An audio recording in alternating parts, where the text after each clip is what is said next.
Everybody, we are hopping right into the game of Michael Richard versus Luigi Orsi. Michael is pretty well known as Michi Lele, and Luigi Orsi is a very well known Italian player, got a lot of CP already. And we see Michi on the bottom and Luigi on the top using his Crafty Landers versus the Mega Venusaur Rotom Wash form. And I can tell you it's a pretty close, pretty close game, and it's almost a mirror match. Only one Pokemon is different from each other's team. Luigi is playing a Gardevoir, and Michael is playing a Gengar, and Luigi is kind of in the back already because he can't touch the Mega Venusaur really hard, and both his physical attackers are burned already and leech seeded, and Michi is trying to play it out just slowly, and he's pretty playing safely. And Scrafty is about to faint right now. Sorry about the issues we had. There were some technical issues with the live stream, as you saw. It went down for a couple of minutes, hence the delay in the coverage for this VGC round. Believe us, we do want to stream. We don't want to mess around with this, but there are also always some technical issues that can't be solved within seconds, and we're just humans and try to provide a stream, and we are doing our best to get you a cool stream. And we're seeing right now as Michilele is moving on into not top cut yet, but he is standing 6-2 after this match, potentially top cut today. That's probably game for Luigi because he can't do much with the burned landers, as a burn halves your attack, and he's now just going for the rock slide. Not even touching the Mega Venusaur. Have you seen the damage, Julian? And this should seal the deal now with the Hydro Pump. Super effective move, and Michael is winning this round. Congrats to Michael. He's still in the game, potentially making top cut today. Bad luck for Luigi, who is out of top cut today, but we are going to see Michi later on, I guess. Here we are again. So again, sorry for the delay. The next VGC battle will be full coverage, obviously. We always try to do that. Now that the VGC is over already, I think we don't have a TCG match coming up right now. That's why we will go on pause for the next couple of minutes before the next VGC round will start. And we will be there, promise. We will be there, and we are going to commentate on the action going on. I'm really, really hyped to commentate on that. So is Julian. Absolutely. And we are happy to see the next X2 matches on the screen. Afterwards, we are going to see the Top Cup matches. And I think it's going to be a really cool evening and maybe night today. Better watch out.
1, 2, 3, 4. Mats.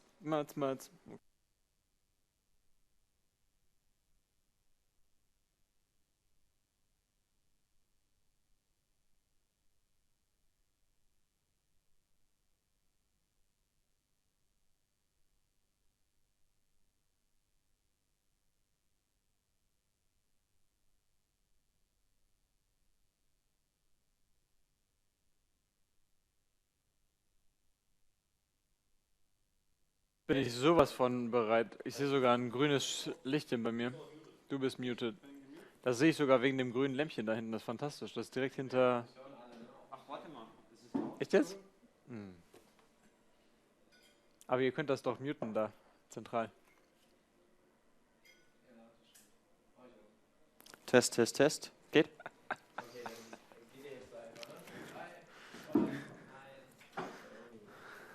Welcome back. That's round number 8 for the VGC. It has been a long day, and it is still a very long day here in Stuttgart. And we're just about to get ready for the 8th round, just before we make the cut. Ninth round. Is it the ninth round? Yeah, last round. Oh, Both wow. players are standing at 6-2, so they are competing for a top cut spot. We are going to see Mark Klumt from Germany. He's a known player amongst the Germans, always known for playing crazy teams, versus Nicola Tomasini, probably from Italy. I can tell you something about the teams. Mark Klumt is going to use a Sun team. We have seen Sun teams a lot, didn't we? Featuring a Charizard, a Latias, a Conkeldurr, a Aegislash, a Landers, Therian, and a Amoonguss. On the other side, we're going to see a Rain team, so it's Sun versus Rain. The Rain team features a Politoed, a Kingdra, a Metagross, a Thundurus, a Breloom, and a Hydreigon. So this is going to be really tough for both players to keep the weather up unless they want to lose the game. We had this before, Metagross backed up by Rain to hinder the Sun weakness, the fire weakness.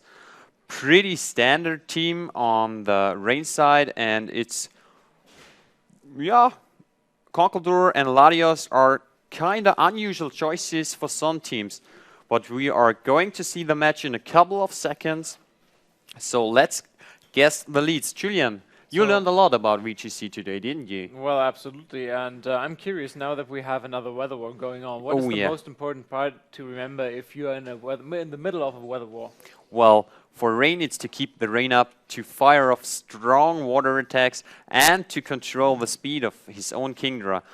Mark is not going to use any Chlorophyll user, so Sun is probably not that important for him, but it's only Mega, and he wants to bring his Mega for sure, I guess, to damage the Metagross, Breloom, and the Thundurus. So it's going to be tough. Julian, I wanna let you guess. What do you expect? What are they going to lead with, especially Nicola on his Rain team? Well, now, if it's a Rain team, you have to bring Politoed to bring up the Rain. It's just a matter of, is he going to bring it right away, or is he waiting to bring it in later on, maybe to counter a Mega Evolution from Charizard Y? That's my assumption. Maybe he's going to wait until he brings that one out. That's just a feeling I have, not an experience, of course. But I'm wondering now, if we look at these teams, especially if you think about Sun and Rain, obviously there's a type advantage for water going on. How does a weather war typically run out? Who's at an advantage here? Hard to say. If the Politoed is a Choice Scarf Politoed running a Rain Dance to set up the Rain again, it got the upper hand. If the Politoed does not run Rain Dance, it's hard because Charizard can just protect turn 1, set up the Sun, and then dry out all the Watermons on the other side.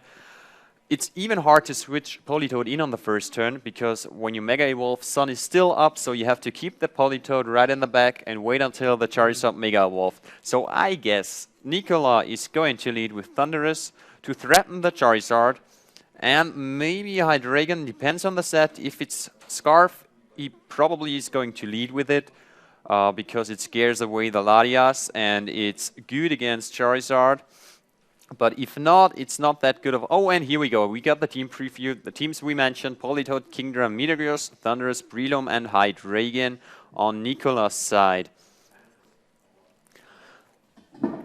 If we go on, Metagross got not a good matchup. Neither does Charizard. So we have two Megas probably not going into play, but players always hesitate to not bring their Mega. So I don't know. I'm a person who never brings Megas if it got a bad matchup. Some people still do because Megas are just the Mega Pokemon right now.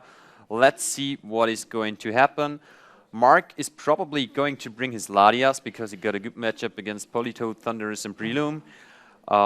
Another good matchup is his Conkeldurr only fears a Spore from Breloom, maybe a Sand Headbutt from Metagross, and doubled up rain attacks. Mark is going probably to bring the Amoonguss, which is always good versus rain, and walls the Breloom and Thunderous pretty good. Depends on the set of the Hydreigon. Hydreigon can beat it, but let's see how the sets turn out.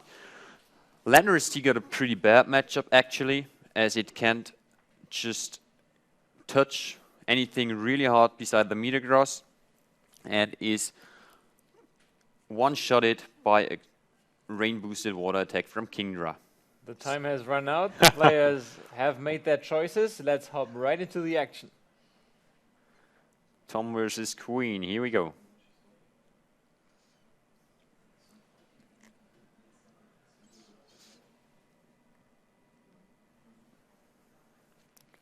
And as expected, here we go, another Charizard lead. Charizard and Conkeldurr are facing Thunderous and Kingdra on Nicola's side. Well, that's actually a kind of equal matchup.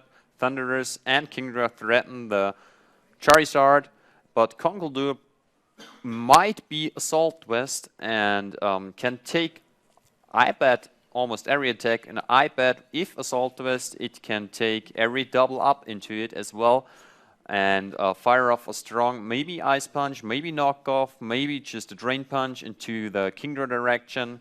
Let's see what happens. And as you suspected, Charizard is going to wait until it's going to Mega Evolve. It's going to protect itself, but here we go, the Thunderous is carrying the Rain Dance and bringing it up right away. Well, that was actually a good play by Mark, because he can set up the Sun next turn without any fear of having no Sun up. Kingdra is only going to connect, of course, with the Conkeldurr, while Knockoff is going to the Thunderous spot. Here we go. We're probably gonna see a Mega Evolution from Charizard if he doesn't fear Thunderbolt in this direction, or maybe just an easy switch to either Latias if he picked it, or maybe even Amoonguss. On the other side, Nicola got a bit the upper hand in my eyes. Oh, here we go. So Charizard is trying to get out of here. Not a good matchup to be against, and here comes Durangard. Thunderous is expecting Charizard to Mega Evolve, trying to Rain Dance, which fails obviously, and Kingdra is dealing quite some damage to that Conkeldurr and also lowering its accuracy. Getting some health back, Conkeldurr uses Drain Punch on the Kingdra. Actually, I didn't expect Mark to pick Aegislash, but let's see, maybe it's a white guard version.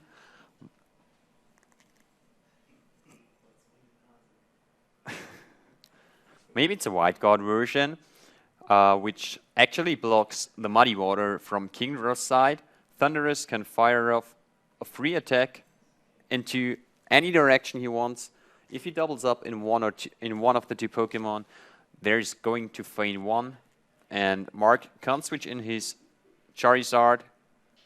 Kingdra is going to protect itself in the rain, while Thunderous is using Taunt on this Aegislash, which is having none of it because it's going into attack form and using the Shadow Ball against Kingdra, and the Conkeldurr with the Ice Punch on the Thunderous is picking up the KO with this critical hit. That was a good play on Mark's side, picking up Thunderous, the big threat to Charizard, only leaving Charizard to fight the Weather War against Politoed plus Kingdra, but since it is in the back, he can't switch it in, but he can safely Mega Evolve once it is in. He either is going to fodder the Aegis Slash because it is taunted and has to switch out anyhow, or he is, well, that's my bet. I bet he's foddering the Aegis Slash and attacking with the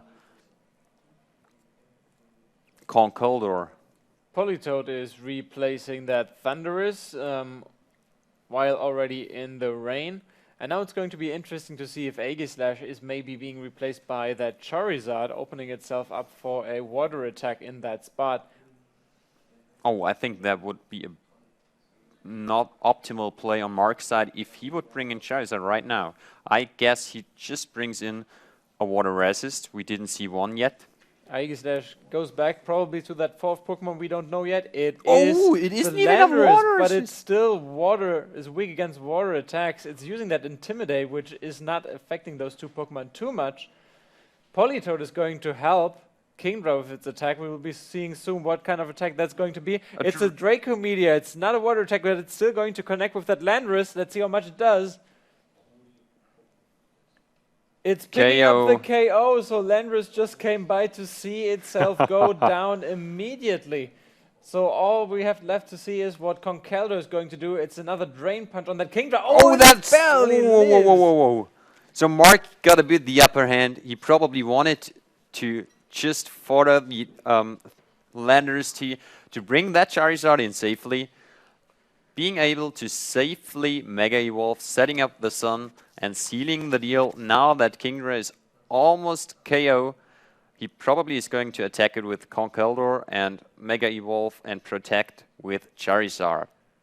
He got the upper hand, and I bet on Mark to win this. Let's see. The options are... So Charizard is going ahead, Mega Evolve right here, bringing up the Sun, finally getting rid of that rainy clouds. I guess we are going to see a match punch into the direction of the Kingdra. And Conkeldurr against that Kingdra, but it's missed because of its lower accuracy, and another muddy water against both opposing Pokemon from Kingdra. Charizard is going to go ahead and use that Heat Wave, obviously bringing down that Kingdra, and now Kingdra is going down. But Politoed is not yelling timber. We have some icy wind coming Charizard's and also Conkeldurr's way, lowering their initiative. So Mark put his matchup pretty good ahead in front of Nikola. He now got the Sun up. Kingdra fainted already. Conkeldurr is pretty bulky and got a good matchup against the incoming Hydreigon. Charizard got a good matchup once Sun is up, which it is. In the back there is a Aegis Slash, which is not that good against the Hydreigon because it fears the dark moves it packs, but it still can leave some dragon attacks fired at it. And Politoed is kind of useless just to attack. It will surely just use Icy Wind to slow down the Pokemon on Mark's side, and he tries to win the game with his Hydreigon. So Conkeldurr being replaced by Aegis Slash, Charizard protecting itself, knowing that there's no way to bring back the rain on the other side, and Hydreigon! Wow, picking up the KO on the Aegis Slash, coming in. Perfect read, but Politoed just can't connect with that protected Charizard just now. And we didn't see a Life Orb, so it's maybe Choice Specs or Choice Scarf. Conkeldurr coming back in. So we are 2-2. 2-2 with a matchup lead for Mark, because the Conkeldurr just stands every attack. Hydreigon or Politoed is able to fire at it. Dream Punch off the damage. One shot, maybe the Hydreigon. Charizard is always dealing good damage with Heat Wave or Solar Beam. Let's see what Nikola is going to do. Hydreigon continues to use that Flamethrower and also picking up that burn on Conkeldurr. Charizard is using the Solar Beam, most probably on that Politoed. Is it going to be enough to pick up the KO on it? Politoed hangs on and is able to use Encore on that Charizard. I'm not sure if it likes what it's going to see next turn. Me neither, but I And guess that seals the deal. Conkeldurr is going to pick up that KO on the High Dragon with a Drain Punch, getting back all his health he just lost with that Flamethrower. The burn just triggered the And stronger attack for Conkeldurr, which makes it able to one-shot the High Dragon. all And what's now it's left pretty sealed. is a little Politoed that doesn't like the sun that much. That game is pretty much sealed. Very well played on both sides. Charizard locked in that Encore, which it likes a lot. Still focusing on that Politoed with this Solar Beam. Will seal the deal for Mark. Good job. Congratulations, Mark. Moving on to Top Cut.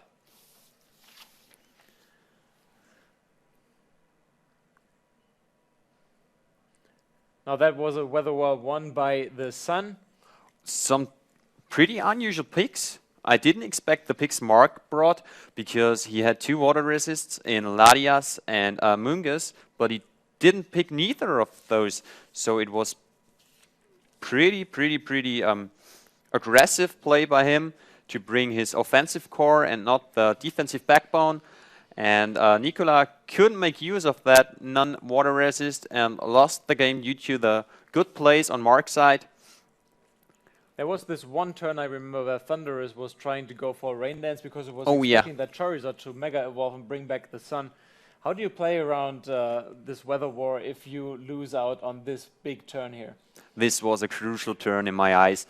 Mark played it very well. He couldn't tell which set is on the Politoed or on the Thunderous. He just waited if there is a Politoed switching in or not, and then he Mega Evolves the turn right out. No, he didn't Mega, he switched out, but that was a really huge play. Not going into any 50-50s, just switching out the Charizard after he protected and just waits until the rain is over to bring it in. Once the rain was gone, Nikola couldn't switch anymore, which was a huge advantage later on because he couldn't reset the sun, he couldn't reset the rain, and therefore sun was the dominating weather. Was a really huge play by Mark to switch out that Charizard. Congratulations on that one. Good choice of Pokemon. I didn't expect them. That's VGC. That's how we play it. That's what I love at VGC. And now that we've wrapped up 9th round, can you tell us a little bit how it will be determined who's going to move on to the next round now? So we got a X2 cut. That means every player with 2 or less losses is moving on into Top Cut. There are some people who do not have to play first round of Top Cut because they're seeded that high, and the other ones are going to play a best of 3 match, single elimination. So when you lose your best of 3 means you play 3 games in a row. Once you want to, you compete. You still compete in the tournament. That's it, and that is the format we are going to use up to the finals and to see who is going to be the national champion of Germany. And this is exactly what we'll be broadcasting just in a minute until the next round will start for the VGC. We'll be going on a break. We'll see you soon in a couple of minutes. Stay tuned, guys.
So, ich stehe hier mit dem Team Poképony. Das sind alles Spieler aus dem Comic Planet Rheine. Und die haben sich extra für das Event Team-Shirts drucken lassen. Da steht nicht nur drauf eben Poképony. Übrigens, der Name ist Programm, weil die Leute spielen alle zum einen Pokémon und zum anderen auch My Little Pony. Und du drehst dich vielleicht mal rum, da kann man nämlich sehen, das Shirt ist hinten sogar gebrandet extra für das Event mit Stuttgart 2015. Eine super Sache. Und danke. Und ich habe hier den Team-Captain vom Team Poképony, das ist der Marco. Grüß dich, Marco. Hallo. Und Marco, vielleicht sagst du mal kurz, wie seid ihr drauf gekommen, das zu machen und warum wird bei euch so beides gespielt? My Little Pony und Pokémon. Ja, also wie sind wir drauf gekommen? Wir sind einfach drauf gekommen, wir wollten dieses Mal was anderes machen, wir wollten mal diesmal auffallen, sag ich mal. Und wir hatten erst die Idee gehabt, erst so ein ganz normales Pikachu mit den alten fliegendes Pikachu. So, da kam mal ein Kollege von mir, hat gesagt, mach doch einfach ein Poképony raus. Ja, dadurch kam dann das Poképony. Hier habe ich auch den Stefan, das ist einer von 2 Leuten, die quasi im Comic Planet Rheine auch immer die Turniere judgen. Guten Tag. Und jetzt muss ich ja gerade mal fragen, warum hast du kein Shirt an? Einmal aus finanzielle Gründe, weil sonst wäre ich jetzt nicht hier. Okay. Und ja, zu spät gemeldet, sagen wir mal so, ein bisschen verplant. Alles klar. Muss man halt mit den Finanzen ein bisschen hinkommen. Ne? Kann passieren, aber ich habe gehört, ihr wollt nächstes Jahr wieder dasselbe machen und wahrscheinlich mit neuen Shirts dann. Und vielleicht klappt es dann? Auf jeden Fall dann. Okay. Und dann haben wir hier auch noch den Mario. Der hat nämlich mehr oder weniger das Motiv für das Shirt rausgesucht. Mario, vielleicht komm noch mal ganz kurz nach vorne. Da kann man das hier nämlich auch mal zeigen. Es ist ein Pony in einem Pikachu-Kostüm. Du hast quasi das Motiv rausgesucht, richtig? Ja, genau. Und was hast du da noch designt? Also ich habe halt diese Schrift noch dazu gemacht, ich habe dieses Pokéball dazu gemacht, ich habe also diese Kleinigkeiten, die man hier so sehen kann, die habe ich noch extra dazu gezeichnet. Also so gesehen habe ich das im Internet gefunden und das hat mir direkt gefallen und habe ich gesagt, okay, dann zeichne ich noch ein paar Sachen dazu, damit das nicht direkt so gleich aussieht und okay, ja. Super. Marco, aus wie vielen Mitgliedern besteht euer Team? Zurzeit, wir waren 14, die anderen beiden sind leider krank geworden, wir sind jetzt 12 Spieler. Okay, super. Und jetzt sag mir mal noch, warum lohnt es sich, in den Comic Planet Rheine zu kommen und dort mitzuzocken? Ja, warum lohnt sich das? Es ist immer Fun da. Wir haben jeden ersten Freitag im Monat haben wir eine lange Spielenacht da. Das heißt, wir haben bis 24 Uhr offen, ja, bis 12 Uhr auf halt. Und es macht einfach Spaß. Die Leute sind einfach super. Es macht einfach Spaß. Man muss das einfach erleben. Einfach mal vorbeikommen zum Comic Planet Rheine. Man verpasst nichts, definitiv nicht. Alles klar. Ihr habt das gehört? Guckt mal vorbei in den Comic Planet Rheine. Es freut sich drauf, euch dort zu sehen. Auf jeden Fall das Team Poképony und die Ilona Flügge bestimmt auch. Danke. Danke. Bitteschön.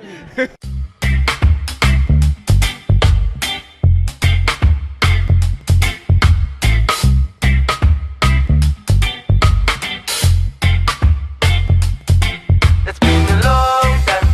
I got you on my mind. Long time. Long time. It's been a long time. I got you on my mind. Long time. One love, one heart. All the people. So, ich stehe hier mit dem Team Poképony. Das sind alles Spieler aus dem Comic Planet Rheine. Und die haben sich extra für das Event Team-Shirts drucken lassen. Da steht nicht nur drauf eben Poképony. Übrigens, der Name ist Programm, weil die Leute spielen alle zum einen Pokémon und zum anderen auch My Little Pony. Und du drehst dich vielleicht mal rum, da kann man nämlich sehen, das Shirt ist hinten sogar gebrandet extra für das Event mit Stuttgart 2015. Eine super Sache. Und danke. Und ich habe hier den Team-Captain vom Team Poképony, das ist der Marco. Grüß dich, Marco. Hallo. Und Marco, vielleicht sagst du mal kurz, wie seid ihr drauf gekommen, das zu machen und warum wird bei euch so beides gespielt? My Little Pony und Pokémon. Ja, also wie sind wir drauf gekommen? Wir sind einfach drauf gekommen, wir wollten dieses Mal was anderes machen, wir wollten mal diesmal auffallen, sag ich mal. Und wir hatten erst die Idee gehabt, erst so ein ganz normales Pikachu mit den alten fliegendes Pikachu. So, da kam mal ein Kollege von mir, hat gesagt, mach doch einfach ein Poképony raus. Ja, dadurch kam dann das Poképony. Hier habe ich auch den Stefan, das ist einer von 2 Leuten, die quasi im Comic Planet Rheine auch immer die Turniere judgen. Guten Tag. Und Jetzt muss ich ja gerade mal fragen, warum hast du kein Shirt an? Einmal aus finanzielle Gründe, weil sonst wäre ich jetzt nicht hier. Okay. Und ja, zu spät gemeldet, sagen wir mal so, ein bisschen verplant. Alles klar. Muss man halt mit den Finanzen ein bisschen hinkommen. Ne? Kann passieren, aber ich habe gehört, ihr wollt nächstes Jahr wieder dasselbe machen und wahrscheinlich mit neuen Shirts dann. Und vielleicht klappt es dann? Auf jeden Fall dann. Okay. Und dann haben wir hier auch noch den Mario. Der hat nämlich mehr oder weniger das Motiv für das Shirt rausgesucht. Mario, vielleicht komm noch mal ganz kurz nach vorne. Da kann man das hier nämlich auch mal zeigen. Es ist ein Pony in einem Pikachu-Kostüm. Du hast quasi das Motiv rausgesucht, richtig? Ja, genau. Und was hast du da noch designt? Also ich habe halt diese Schrift noch dazu gemacht, ich habe dieses Pokéball dazu gemacht, ich habe also diese Kleinigkeiten, die man hier so sehen kann, die habe ich noch extra dazu gezeichnet. Also so gesehen habe ich das im Internet gefunden und das hat mir direkt gefallen und habe ich gesagt, okay, dann zeichne ich noch ein paar Sachen dazu, damit das nicht direkt so gleich aussieht und okay, ja. Super. Marco, aus wie vielen Mitgliedern besteht euer Team? Zurzeit, wir waren 14, die anderen beiden sind leider krank geworden, wir sind jetzt 12 Spieler. Okay, super. Und jetzt sag mir mal noch, warum lohnt es sich, in den Comic Planet Rheine zu kommen und dort mitzuzocken? Ja, warum lohnt sich das? Es ist immer Fun da. Wir haben jeden ersten Freitag im Monat haben wir eine lange Spielenacht da. Das heißt, wir haben bis 24 Uhr offen, aber ja, bis 12 Uhr auf halt. Und es macht einfach Spaß. Die Leute sind einfach super. Es macht einfach Spaß. Man muss das einfach erleben. Einfach mal vorbeikommen zum Comic Planet Rheine. Man verpasst nichts, definitiv nicht. Alles klar. Ihr habt das gehört? Guckt mal vorbei in den Comic Planet Rheine. Es freut sich drauf, euch dort zu sehen. Auf jeden Fall das Team Pokepony und die Ilona Flügge bestimmt auch. Danke. Danke. Bitteschön.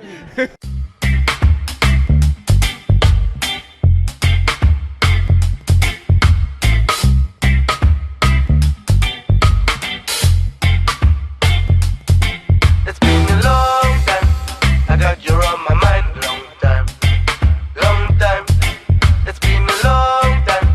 I got you on my mind. Long time. One love, one heart. All the people. So, ich stehe hier mit dem Team Pokepony. Das sind alles Spieler aus dem Comic Planet Rheine.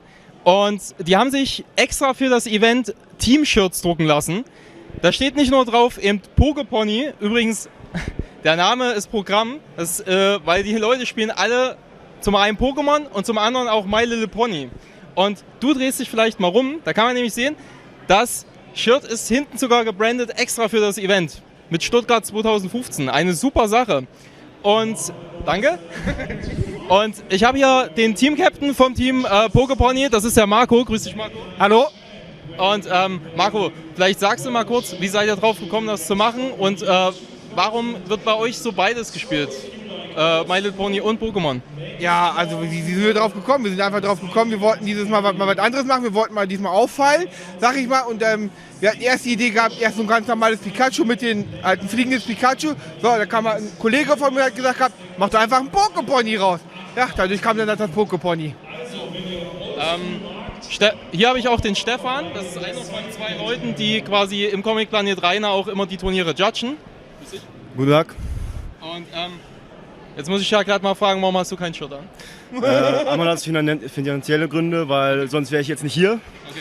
Und ja, zu spät gemeldet, sagen wir mal so, ein bisschen verplant. Alles klar. Muss man halt mit den Finanzen ein bisschen hinkommen. Ne? Kann passieren, aber ich habe gehört, ihr wollt nächstes Jahr wieder dasselbe machen und wahrscheinlich mit neuen Shirts dann. Und vielleicht klappt es dann? Auf jeden Fall dann. Okay. Und dann haben wir hier auch noch den Mario. Der hat nämlich mehr oder weniger das Motiv für das Shirt rausgesucht. Mario, vielleicht komm noch mal ganz kurz nach vorne. Da kann man das hier nämlich auch mal zeigen. Es ist ein Pony in einem Pikachu-Kostüm. Du hast quasi das Motiv rausgesucht, richtig? Ja, genau. Und was hast du da noch designt? Also ich habe halt diese Schrift noch dazu gemacht, ich habe dieses Pokéball dazu gemacht, ich habe also diese Kleinigkeiten, die man hier so sehen kann, die habe ich noch extra dazu gezeichnet. Also so gesehen habe ich das im Internet gefunden und das hat mir direkt gefallen und habe ich gesagt, okay, dann zeichne ich noch ein paar Sachen dazu, damit das nicht direkt so gleich aussieht und okay, ja. Super. Marco, aus wie vielen Mitgliedern besteht euer Team? Zurzeit, wir waren 14, die anderen beiden sind leider krank geworden, wir sind jetzt 12 Spieler. Okay, super. Und jetzt sag mir mal noch, warum lohnt es sich, in den Comic Planet Rheine zu kommen und dort mitzuzocken? Ja, warum lohnt sich das? Es ist immer Fun da. Wir haben jeden ersten Freitag im Monat haben wir eine lange Spielenacht da. Das heißt, wir haben bis 24 Uhr offen, bis 12 Uhr auf halt. Und es macht einfach Spaß. Die Leute sind einfach super. Es macht einfach Spaß. Man muss es einfach erleben. Einfach mal vorbeikommen zum Comic Planet rein. Man verpasst nichts, definitiv nicht. Alles klar. Ihr habt das gehört? Guckt mal vorbei in den Comic Planet rein. Es freut sich drauf, euch dort zu sehen. Auf jeden Fall das Team Pokepony und die Ilona Flügge bestimmt auch. Danke. Danke. Bitteschön.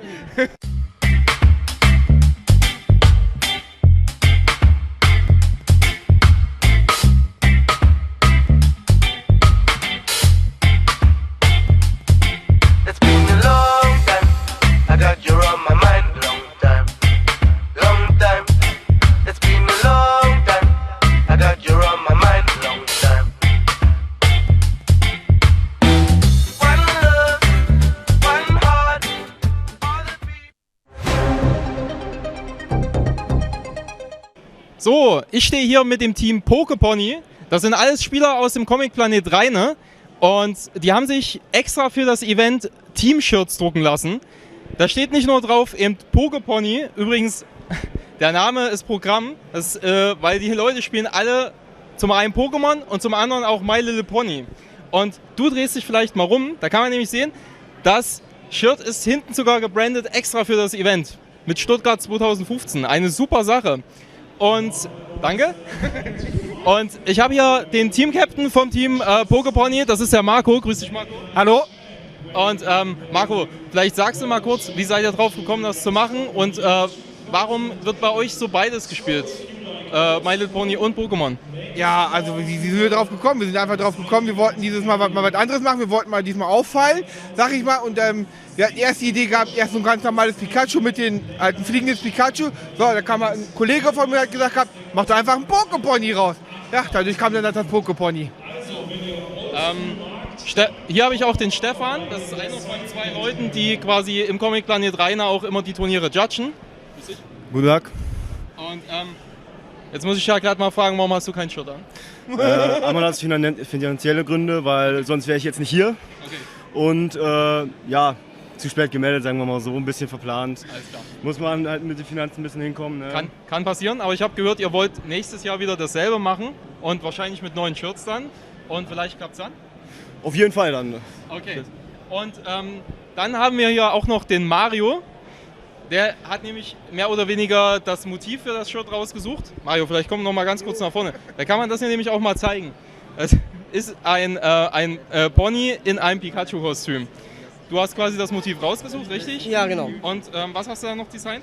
Also ich habe halt diese Schrift noch dazu gemacht, ich habe dieses Pokéball dazu gemacht, ich habe also diese Kleinigkeiten, die man hier so sehen kann, die habe ich noch extra dazu gezeichnet. Also so Okay. gesehen habe ich das im Internet gefunden und das hat mir direkt gefallen und habe ich gesagt, okay, dann zeichne ich noch ein paar Sachen dazu, damit das nicht direkt so gleich aussieht und Okay, ja. super. Marco, aus wie vielen Mitgliedern besteht euer Team? Zurzeit, wir waren 14, die anderen beiden sind leider krank geworden, wir sind jetzt 12 Spieler. Okay, super. Und jetzt sag mir mal noch, warum lohnt es sich, in den Comic Planet Rheine zu kommen und dort mitzuzocken? Ja, warum lohnt sich das? Es ist immer Fun da. Wir haben jeden ersten Freitag im Monat haben wir eine lange Spielenacht da. Das heißt, wir haben bis 24 Uhr offen, bis 12 Uhr auf halt. Und es macht einfach Spaß. Die Leute sind einfach super. Es macht einfach Spaß. Man muss es einfach erleben. Einfach mal vorbeikommen zum Comic Planet rein. Man verpasst nichts, definitiv nicht. Alles klar. Ihr habt das gehört? Guckt mal vorbei in den Comic Planet Rheine. Es freut sich drauf, euch dort zu sehen. Auf jeden Fall das Team Pokepony und die Ilona Flügge bestimmt auch. Danke. Danke. Bitteschön.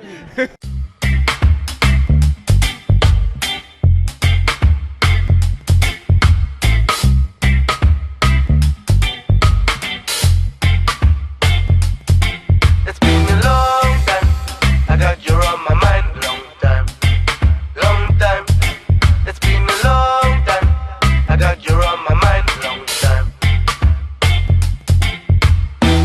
One love, one heart. All the people. So, ich stehe hier mit dem Team Pokepony. Das sind alles Spieler aus dem Comic Planet Rheine. Und die haben sich extra für das Event Team-Shirts drucken lassen. Da steht nicht nur drauf eben Poképony, übrigens der Name ist Programm, weil die Leute spielen alle zum einen Pokémon und zum anderen auch My Little Pony. Und du drehst dich vielleicht mal rum, da kann man nämlich sehen, das Shirt ist hinten sogar gebrandet extra für das Event mit Stuttgart 2015. Eine super Sache. Und danke. Und ich habe hier den Team-Captain vom Team Poképony, das ist der Marco. Grüß dich, Marco. Hallo? Und Marco, vielleicht sagst du mal kurz, wie seid ihr drauf gekommen, das zu machen und warum wird bei euch so beides gespielt? My Little Pony und Pokémon.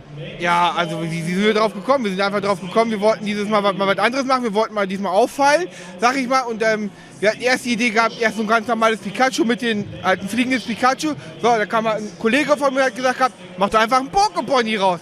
Ja, dadurch kam dann das Poképony.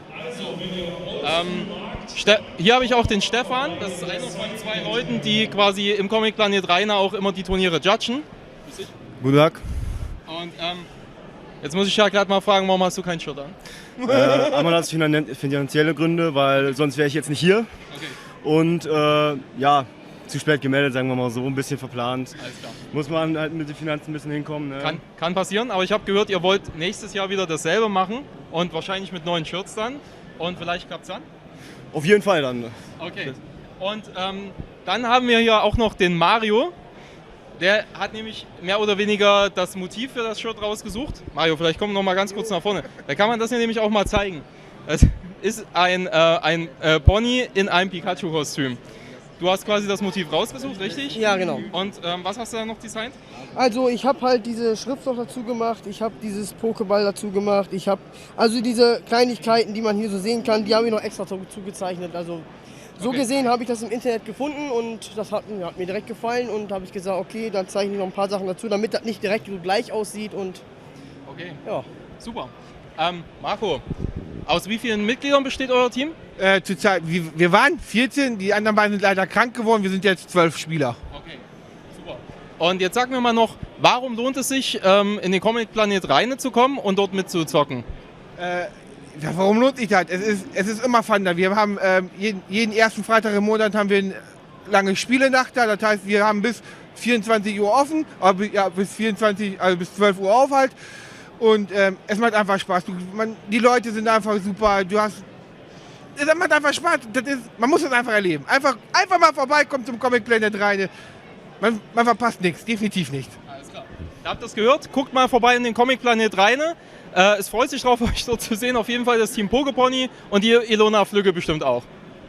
Danke. Danke. Bitteschön.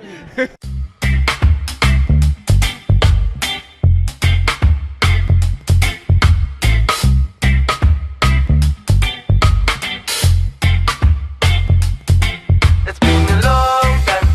I got you on my mind. Long time. Long time. It's been a long time. I got you on my mind. Long time. One love, one heart. All the people. So, ich stehe hier mit dem Team Poképony. Das sind alles Spieler aus dem Comic Planet Rheine. Und die haben sich extra für das Event Team-Shirts drucken lassen. Da steht nicht nur drauf eben Poképony, übrigens der Name ist Programm, weil die Leute spielen alle zum einen Pokémon und zum anderen auch My Little Pony. Und du drehst dich vielleicht mal rum, da kann man nämlich sehen, das Shirt ist hinten sogar gebrandet extra für das Event mit Stuttgart 2015. Eine super Sache. Und danke. Und ich habe hier den Team-Captain vom Team Poképony, das ist der Marco. Grüß dich, Marco. Hallo? Und Marco, vielleicht sagst du mal kurz, wie seid ihr drauf gekommen, das zu machen und warum wird bei euch so beides gespielt? My Little Pony und Pokémon. Ja, also wie sind wir drauf gekommen? Wir sind einfach drauf gekommen, wir wollten dieses Mal was anderes machen, wir wollten mal diesmal auffallen, sag ich mal. Und wir hatten erst die Idee gehabt, erst so ein ganz normales Pikachu mit den alten fliegendes Pikachu. So, da kam ein Kollege von mir, hat gesagt, mach doch einfach ein Poképony raus. Ja, dadurch kam dann das Poképony. Hier habe ich auch den Stefan, das ist einer von 2 Leuten, die quasi im Comic Planet Rainer auch immer die Turniere judgen. Guten Tag. Und jetzt muss ich ja gerade mal fragen, warum hast du kein Shirt an? Einmal aus finanzielle Gründe, weil sonst wäre ich jetzt nicht hier. Okay. Und ja, zu spät gemeldet, sagen wir mal so, ein bisschen verplant. Alles klar. Muss man halt mit den Finanzen ein bisschen hinkommen. Ne? Kann passieren, aber ich habe gehört, ihr wollt nächstes Jahr wieder dasselbe machen und wahrscheinlich mit neuen Shirts dann. Und vielleicht klappt es dann? Auf jeden Fall dann. Okay. Und dann haben wir hier auch noch den Mario. Der hat nämlich mehr oder weniger das Motiv für das Shirt rausgesucht. Mario, vielleicht komm noch mal ganz kurz nach vorne. Da kann man das hier nämlich auch mal zeigen. Es ist ein Pony in einem Pikachu-Kostüm. Du hast quasi das Motiv rausgesucht, richtig? Ja, genau. Und was hast du da noch designt? Also ich habe halt diese Schrift noch dazu gemacht, ich habe dieses Pokéball dazu gemacht, ich habe also diese Kleinigkeiten, die man hier so sehen kann, die habe ich noch extra dazu gezeichnet. Also so gesehen habe ich das im Internet gefunden und das hat mir direkt gefallen und habe ich gesagt, okay, dann zeichne ich noch ein paar Sachen dazu, damit das nicht direkt so gleich aussieht und okay, ja. Super. Marco, aus wie vielen Mitgliedern besteht euer Team? Zurzeit, wir waren 14, die anderen beiden sind leider krank geworden, wir sind jetzt 12 Spieler. Okay, super. Und jetzt sag mir mal noch, warum lohnt es sich, in den Comic Planet Rheine zu kommen und dort mitzuzocken? Ja, warum lohnt sich das? Es ist immer Fun da. Wir haben jeden ersten Freitag im Monat haben wir eine lange Spielenacht da. Das heißt, wir haben bis 24 Uhr offen, bis 12 Uhr auf halt. Und es macht einfach Spaß. Die Leute sind einfach super. Es macht einfach Spaß. Man muss das einfach erleben. Einfach mal vorbeikommen zum Comic Planet Rheine. Man verpasst nichts, definitiv nicht. Alles klar. Ihr habt das gehört? Guckt mal vorbei in den Comic Planet Rheine. Es freut sich drauf, euch dort zu sehen. Auf jeden Fall das Team Pokepony und die Ilona Flügge bestimmt auch. Danke. Danke. Bitteschön.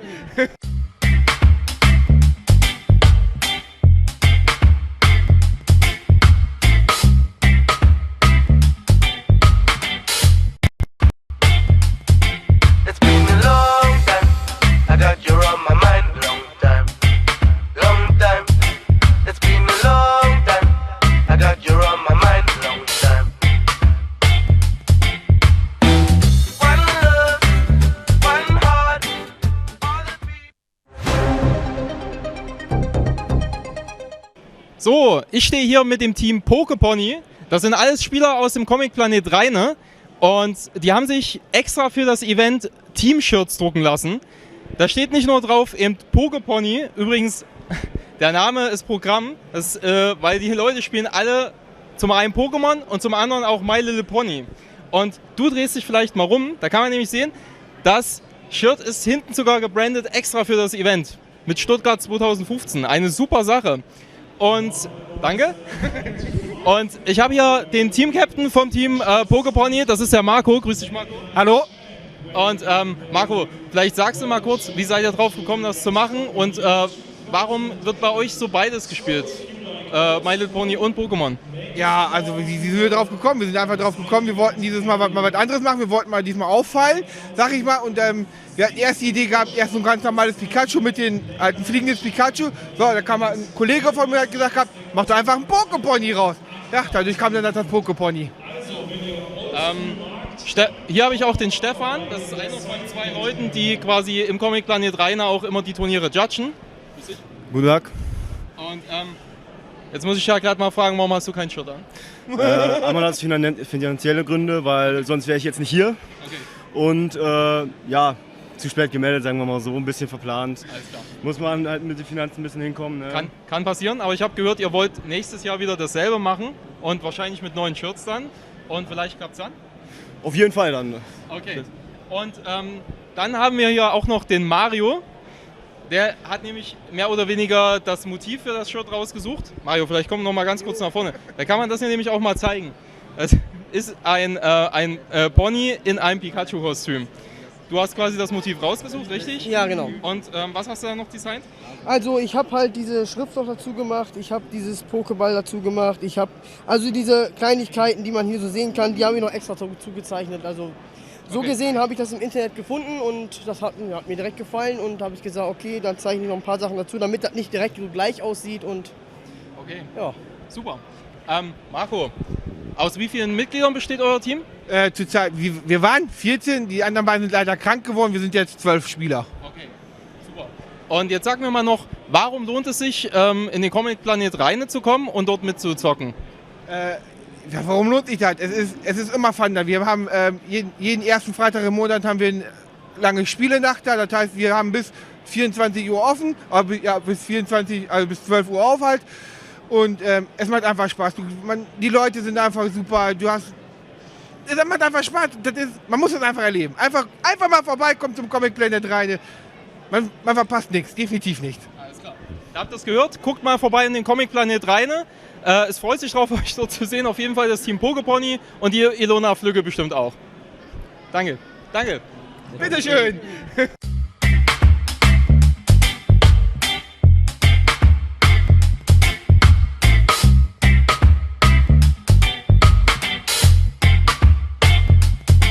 It's been a long time.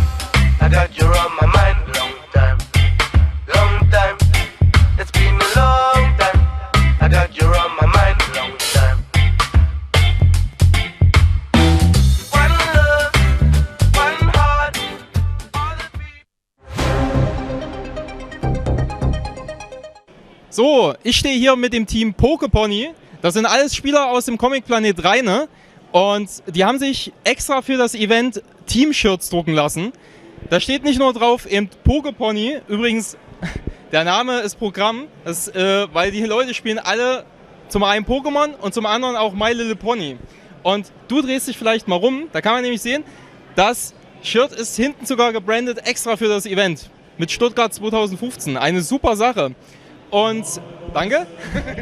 Und ich habe hier den Team-Captain vom Team Pokepony, das ist der Marco. Grüß dich, Marco. Hallo? Und Marco, vielleicht sagst du mal kurz, wie seid ihr drauf gekommen, das zu machen und warum wird bei euch so beides gespielt? My Little Pony und Pokémon. Ja, also wie sind wir drauf gekommen? Wir sind einfach drauf gekommen, wir wollten dieses Mal was anderes machen, wir wollten mal diesmal auffallen, sag ich mal. Und wir hatten erst die Idee gehabt, erst so ein ganz normales Pikachu mit den alten fliegendes Pikachu. So, da kam ein Kollege von mir, hat gesagt, mach doch einfach einen Pokepony raus. Ja, dadurch kam dann das Pokepony. Hier habe ich auch den Stefan, das ist einer von zwei Leuten, die quasi im Comic Planet Rheine auch immer die Turniere judgen. Guten Tag. Und jetzt muss ich ja gerade mal fragen, warum hast du kein Shirt an? Einmal aus finanzielle Gründe, weil sonst wäre ich jetzt nicht hier. Okay. Und ja, zu spät gemeldet, sagen wir mal so, ein bisschen verplant. Alles klar. Muss man halt mit den Finanzen ein bisschen hinkommen. Ne? Kann passieren, aber ich habe gehört, ihr wollt nächstes Jahr wieder dasselbe machen und wahrscheinlich mit neuen Shirts dann. Und vielleicht klappt es dann? Auf jeden Fall dann. Okay. Und dann haben wir hier auch noch den Mario.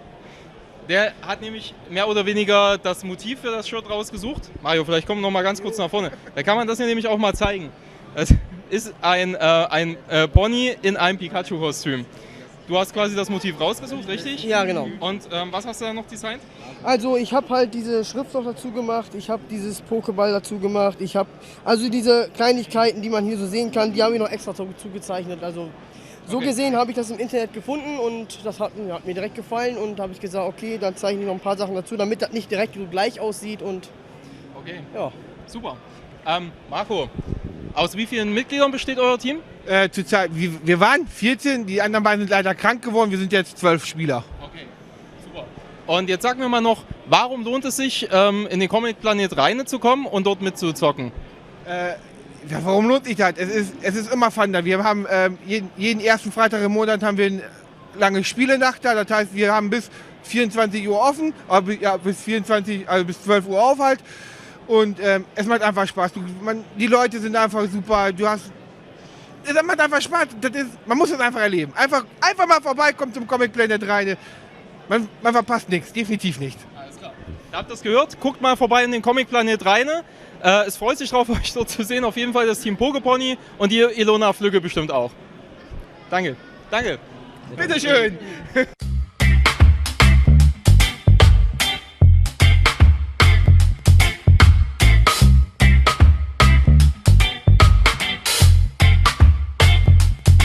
It's been a long time.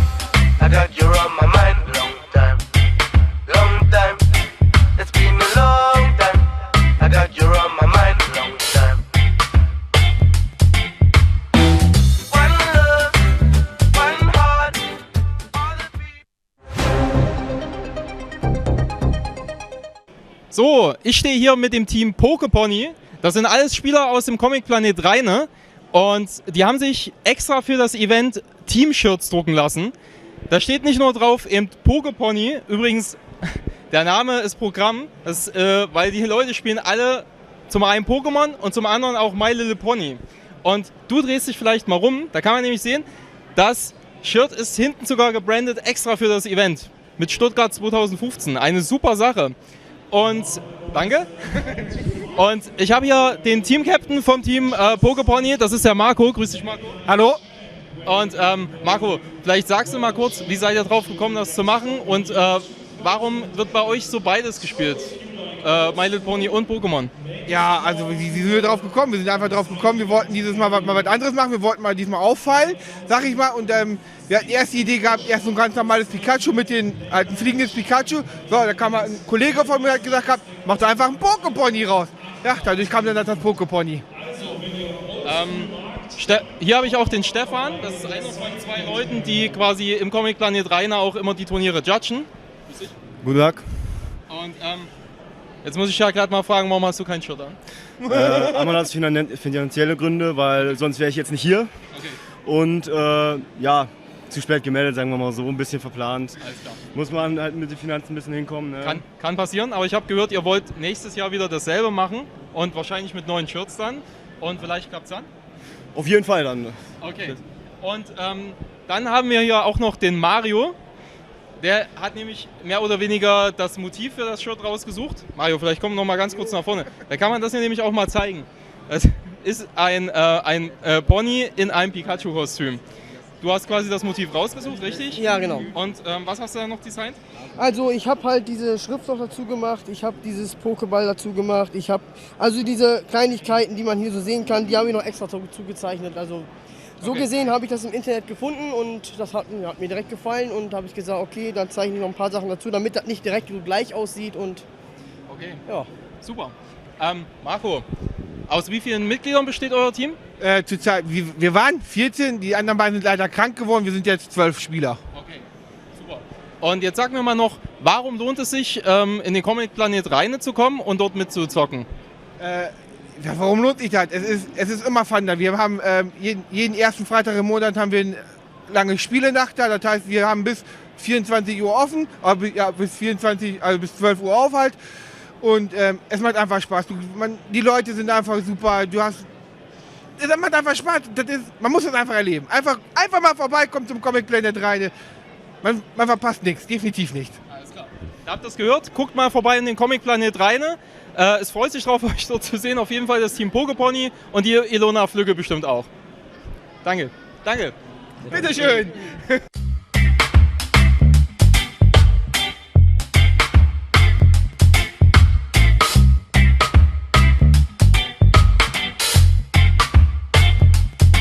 It's been a long time. I got you on my mind. Long time. Long time. It's been a long time. I got you on my mind. Long time. One love, one heart. All the people. So, ich stehe hier mit dem Team Poképony. Das sind alles Spieler aus dem Comic Planet Rheine. Und die haben sich extra für das Event Team-Shirts drucken lassen. Da steht nicht nur drauf, eben Poképony. Übrigens, der Name ist Programm, weil die Leute spielen alle zum einen Pokémon und zum anderen auch My Little Pony. Und du drehst dich vielleicht mal rum, da kann man nämlich sehen, das Shirt ist hinten sogar gebrandet extra für das Event mit Stuttgart 2015. Eine super Sache. Und danke. Und ich habe hier den Team-Captain vom Team Poképony, das ist der Marco. Grüß dich, Marco. Hallo? Und Marco, vielleicht sagst du mal kurz, wie seid ihr drauf gekommen, das zu machen und warum wird bei euch so beides gespielt? My Little Pony und Pokémon. Ja, also wie sind wir drauf gekommen? Wir sind einfach drauf gekommen, wir wollten dieses Mal was anderes machen, wir wollten mal diesmal auffallen, sag ich mal. Und wir hatten erst die Idee gehabt, erst so ein ganz normales Pikachu mit den alten fliegendes Pikachu. So, da kam mal ein Kollege von mir, hat gesagt, mach da einfach ein Poképony raus. Ja, dadurch kam dann das Poképony. Hier habe ich auch den Stefan, das ist einer von 2 Leuten, die quasi im Comic Planet Rainer auch immer die Turniere judgen. Guten Tag. Und jetzt muss ich ja gerade mal fragen, warum hast du kein Shirt an? Einmal aus finanzielle Gründe, weil sonst wäre ich jetzt nicht hier. Okay. Und ja, zu spät gemeldet, sagen wir mal so, ein bisschen verplant. Alles klar. Muss man halt mit den Finanzen ein bisschen hinkommen. Ne? Kann passieren, aber ich habe gehört, ihr wollt nächstes Jahr wieder dasselbe machen und wahrscheinlich mit neuen Shirts dann. Und vielleicht klappt es dann? Auf jeden Fall dann. Okay. Und dann haben wir hier auch noch den Mario. Der hat nämlich mehr oder weniger das Motiv für das Shirt rausgesucht. Mario, vielleicht komm noch mal ganz kurz nach vorne. Da kann man das hier nämlich auch mal zeigen. Es ist ein Pony in einem Pikachu-Kostüm. Du hast quasi das Motiv rausgesucht, richtig? Ja, genau. Und was hast du da noch designt? Also ich habe halt diese Schrift noch dazu gemacht, ich habe dieses Pokéball dazu gemacht, ich habe also diese Kleinigkeiten, die man hier so sehen kann, die habe ich noch extra dazu gezeichnet. Also so gesehen habe ich das im Internet gefunden und das hat mir direkt gefallen und habe ich gesagt, okay, dann zeichne ich noch ein paar Sachen dazu, damit das nicht direkt so gleich aussieht und okay, ja. Super. Marco, aus wie vielen Mitgliedern besteht euer Team? Zurzeit, wir waren 14, die anderen beiden sind leider krank geworden, wir sind jetzt 12 Spieler. Okay, super. Und jetzt sag mir mal noch, warum lohnt es sich, in den Comic Planet Rheine zu kommen und dort mitzuzocken? Ja, warum lohnt sich das? Es ist immer Fun da. Wir haben jeden ersten Freitag im Monat haben wir eine lange Spielenacht da. Das heißt, wir haben bis 24 Uhr offen, aber ja, bis 12 Uhr auf halt. Und es macht einfach Spaß. Die Leute sind einfach super. Es macht einfach Spaß. Man muss es einfach erleben. Einfach mal vorbeikommen zum Comic Planet Rheine. Man verpasst nichts, definitiv nicht. Alles klar. Ihr habt das gehört? Guckt mal vorbei in den Comic Planet Rheine. Es freut sich drauf, euch dort zu sehen. Auf jeden Fall das Team Pokepony und die Ilona Flügge bestimmt auch. Danke. Danke. Bitteschön.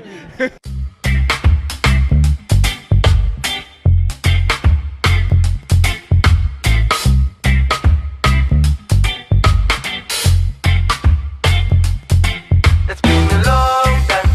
I got you on my mind. Long time. Long time. It's been a long time. I got you on my mind. Long time. One love, one heart. All the people. So, ich stehe hier mit dem Team Pokepony. Das sind alles Spieler aus dem Comic Planet Rheine. Und die haben sich extra für das Event Team-Shirts drucken lassen. Da steht nicht nur drauf, eben Pokepony. Übrigens, der Name ist Programm, weil die Leute spielen alle zum einen Pokémon und zum anderen auch My Little Pony. Und du drehst dich vielleicht mal rum, da kann man nämlich sehen, das Shirt ist hinten sogar gebrandet extra für das Event. Mit Stuttgart 2015. Eine super Sache. Und danke. Und ich habe hier den Team-Captain vom Team Pokepony, das ist der Marco. Grüß dich, Marco. Hallo. Und Marco, vielleicht sagst du mal kurz, wie seid ihr drauf gekommen, das zu machen und warum wird bei euch so beides gespielt? My Little Pony und Pokémon. Ja, also wie sind wir drauf gekommen? Wir sind einfach drauf gekommen, wir wollten dieses Mal was anderes machen, wir wollten mal diesmal auffallen, sag ich mal. Und wir hatten erst die Idee gehabt, erst so ein ganz normales Pikachu mit den alten fliegendes Pikachu. So, da kam ein Kollege von mir, hat gesagt, mach doch einfach einen Pokepony raus. Ja, dadurch kam dann das Pokepony. Hier habe ich auch den Stefan, das ist einer von zwei Leuten, die quasi im Comic Planet Rheine auch immer die Turniere judgen. Guten Tag. Und jetzt muss ich ja gerade mal fragen, warum hast du kein Shirt an? Einmal hat es finanzielle Gründe, weil sonst wäre ich jetzt nicht hier. Okay. Und ja, zu spät gemeldet, sagen wir mal so, ein bisschen verplant. Alles klar. Muss man halt mit den Finanzen ein bisschen hinkommen. Ne? Kann passieren, aber ich habe gehört, ihr wollt nächstes Jahr wieder dasselbe machen und wahrscheinlich mit neuen Shirts dann. Und vielleicht klappt es dann? Auf jeden Fall dann. Okay. Und dann haben wir hier auch noch den Mario. Der hat nämlich mehr oder weniger das Motiv für das Shirt rausgesucht. Mario, vielleicht komm noch mal ganz kurz nach vorne. Da kann man das hier nämlich auch mal zeigen. Es ist ein Pony in einem Pikachu-Kostüm.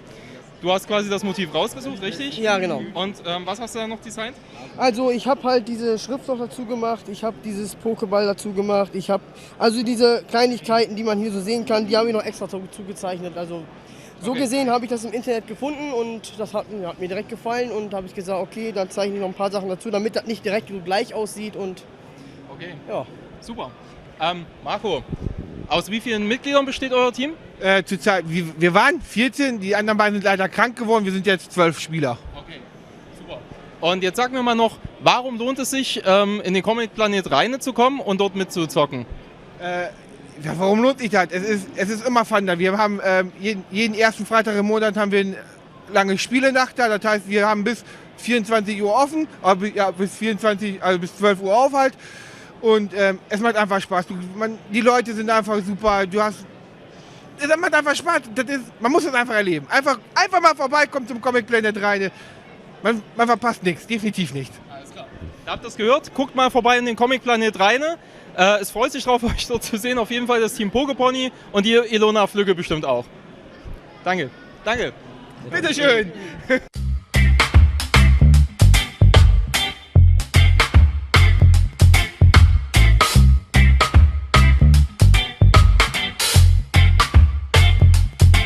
It's been a long time. I got you on my mind. Long time. Long time. It's been a long time. I got you on my mind. Long time.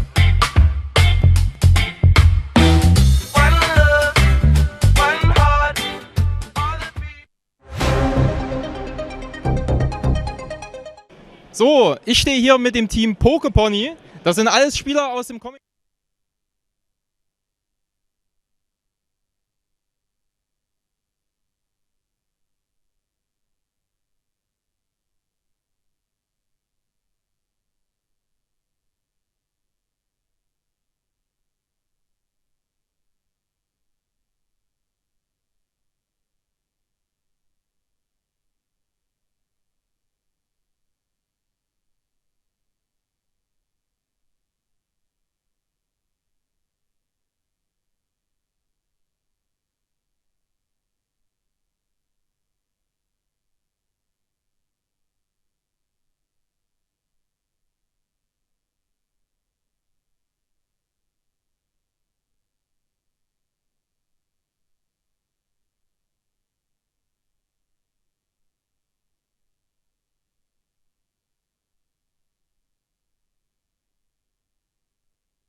Dip. Ja, ich sehe grün. Alright.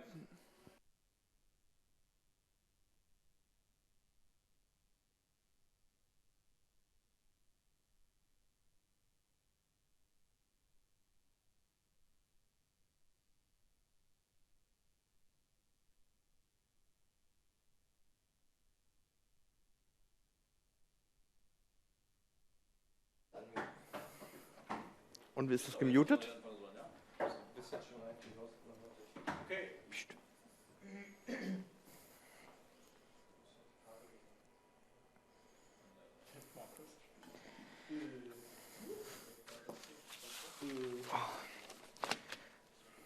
Schwitzig so. Ja. Basic Pokémon Fail. What? Fail. Okay, fair. Stellst du die Spieler vor? Ich sag die Decks. Nathaniel und Robert. Daniel, Robert. Boah, es ist ganz. Ist das eklig. Achso, wir sind schon live. Willst du es nicht aussehen? Ah ja, warte.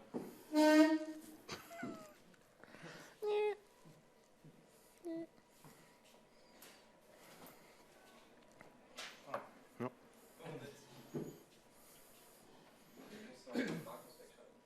Ready? Hält jemand die Hand vor die Kamera?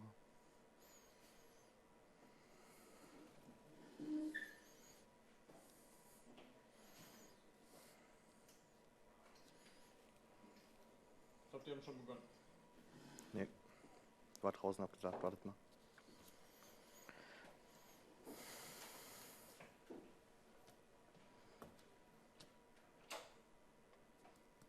Thorsten hat gesagt, viel gutes Feedback. Mhm.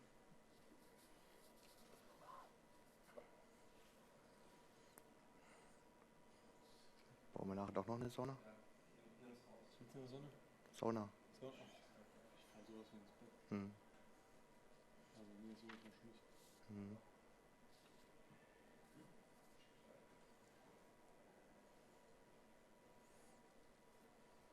Test. Okay. Da sieht man noch ein Stück. Das sieht man aber online nicht. Mhm.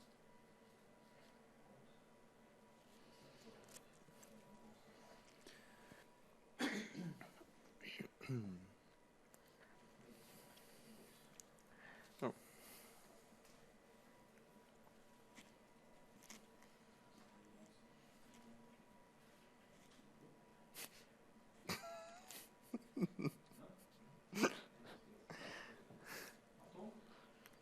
Fertig?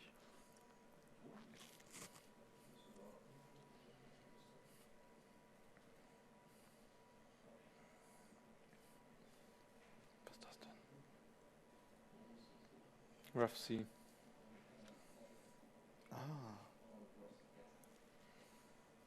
It has been a very long and also exhausting day for many of us, but there have been two players in the juniors division that made it all the way to the finals, and we're talking about Nathaniel and Robert, who are currently sitting and waiting at the featured match area to battle it out for the very last time today and figure out who is going to be the German and Austrian national champion. Yeah, and both decks we already seen today. No surprises. We are having Robert's Seismitoad and Nathaniel is playing Fairy. And these are the decks we've been watching most of the time, if we remember this day correctly. And we have had very close battles in between, so this should be a very exciting fight. I'm looking forward to it. Yeah, well, we remember the Mega Gardevoir versus Seismitoad matchup, but this time, unfortunately, we have no Mewtwo X who could save the situation. So I'm really excited and looking forward how this is going to go. Absolutely, and remember, this is the juniors division. They are 12 years or younger, and they have come all the way here, and now they are sitting at the final table in the middle of the stage. The whole hall here in Stuttgart is watching them. You are online. We should appreciate what they have accomplished today. The fight for the flight. Exactly, and we are getting it on already. As you can see here, they are set up. Now we have the camera watching them. Oh, there's already one prize taken on Robert's side. And on the left-hand side, you see Nathaniel just now attaching a fairy energy to that Mewtwo X we also saw in the battle earlier. Looks like a Professor Sycamore being played by Nathaniel. Oh, and we actually see a Mewtwo, but not on the Seismotoad side, on the fairy side. For all you guys in the chat wondering when the next VGC match is going to start, we will have VGC coming up very soon as well. We will have the top cut matches broadcasted live to you as soon as they start. We will let you know, of course. And even though Robert has taken his prize, you can see that Nathaniel is doing a good job attaching those fairy energy types to one of his Pokemon, especially that Mewtwo X. Yeah, we already have 5 energies in game, but the Gardevoir got a Headringer. Exactly, so that Gardevoir is not very easy to evolve. And another hammer coming out. This is just typical for that Seismitoad deck, while Robert is playing that N for both players to shuffle their hand into the deck. Yeah, and we see 3 Seismotoad already in game, 2 supplied with energy, but not that much draw power yet from Slurpuff. As long as those Seismitoads are able to use Quaking Punch, they don't even have to worry about getting a Headringer attached to them, so it doesn't really matter if Robert is not able to find that muscle band right away. He's feeling pretty safe and comfortable behind these Quaking Punches. And at least some poison will swing in. And there's a muscle band. There's the muscle band, that always helps. Yeah. And Robert is playing the water energy. Yeah, he is playing 2 of them. I just recently was able to talk to Karl Peters, who's also doing quite well in the current tournament, and he says he's a big believer of not playing those basic energy cards because he thinks they are more or less dead cards because you always need those double colorless energy cards. So they're the 2 schools of playing those Seismitoads. And if we have a look on Robert's list, he's actually the first one I see today that is not playing the computer search with Seismotoad. He is going for the Scuba Up Cyclone. And this suits his strategy rather well, because now that he has some more energy to rely on, he doesn't have to always search out these double colorless energies, so that might work for him in his favor. We can see here a huge hypnotoxic laser on Nathaniel's Xerneas as it is still asleep and preventing him from attacking one more time with Geomancy and getting those fairy energies to work. Is there Aromatisse already? It is Aromatisse, yeah. Thanks for holding your hand in there, Nathaniel. Spending some shadow. Exactly, so there are 7 damage counters on that Xerneas, which is poisoned. And Robert is not wasting any time attacking right away, and there comes the next Xerneas. No problem, says Nathaniel. I'm just gonna attack with the next Xerneas. Yeah. Getting those energies into game. Robert has missed out on the opportunity of playing some Slurpuffs. He has only 1 Swirlix on the bench and has not gotten to evolve it yet. Probably explains the short turn. No draw cards. Yes.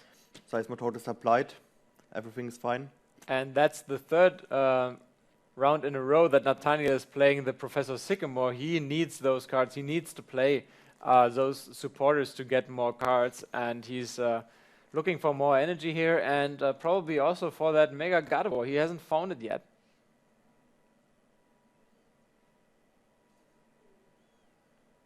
But Mega Gardevoir would also mean end of turn and no Geomancy, thanks to the Headringer. Yeah, so his ideal world. Oh, now looking through his deck, there is another Gardevoir X, which could work for him. But these are the last 2 fairy type energy cards.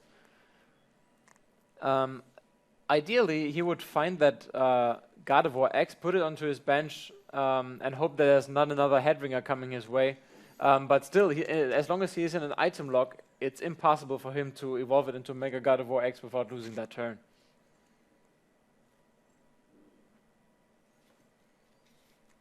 So where we see a Juniper. Now let's see. Oh, there are some hammers coming his way. Yeah, the hammers seem to be strong now, since we know that there are no more energies in Nathaniel's deck. He will need to play they that. Could swing in pretty hard now. Here we go. That And is heads. heads. Oh, that is hurting him. Now, yeah. Oh, okay. He's But it choosing doesn't that really Gardevoir. matter. He can switch him around. And There's another the hammer. second one. We saw it. Oh, we Is it don't heads? see the result. I don't know. Oh yeah, another heads. Now Of there are only course. 4 energy cards left. I'm not sure if he has any left in his hand, but otherwise he would have And to there play was a Lysander's cracking trump punch. card to get those energy back. And I think I see a Xerosic. Yeah, there it is. The double colorless comes off. And this is exactly the situation you were talking about. You don't like seeing all these double colorless attached to benched Yeah. Seismitoads. He has to rely now to get the scoop up on the active one. He cannot get floatstone on it. Or he finds the last double colorless. Oh, he got Or a switch. a switch will work as well, of course. Let's see how many switch he is playing in his deck, Robert. 1. There's 1 and a couple of scoop ups, super scoop up and scoop 1 up scoop Cyclone, up Cyclone, 1 super scoop up, and 2 2 Cassius.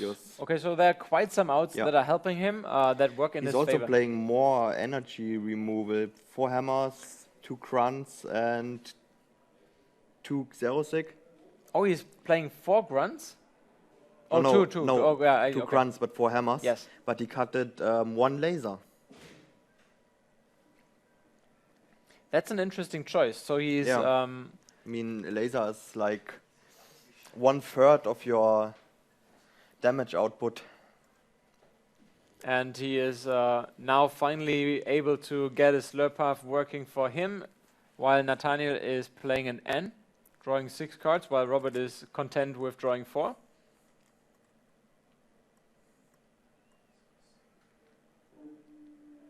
And Nathaniel finally has to get going now. He has not dealt any damage to Robert whatsoever throughout the whole first game. Sooner or later he will be... Oh, and he passed. He passed. The problem is he doesn't see any point in attaching energy to Xerneas because he knows there's no energy left. So he's bound to finding that Lysander's trump card, but the way it looks, I think it's priced. It could be. He's playing it once. And if it's already discarded, there's no way to get it back in the item block. And There's the knockout on the Xerneas. Robert doesn't look like he's willing to play that Lysander's trump card for Nathaniel. Now he's going into the offensive. He does have, he has to do it. He's attaching 2 energy cards to that Mewtwo X, which would now damage that Seismitoad for 80. And it looks like he does just that, 80 damage on Seismitoad. Now Robert has a lot of cards in his hand. I think this is a Hypnotoxic Laser, and there it is.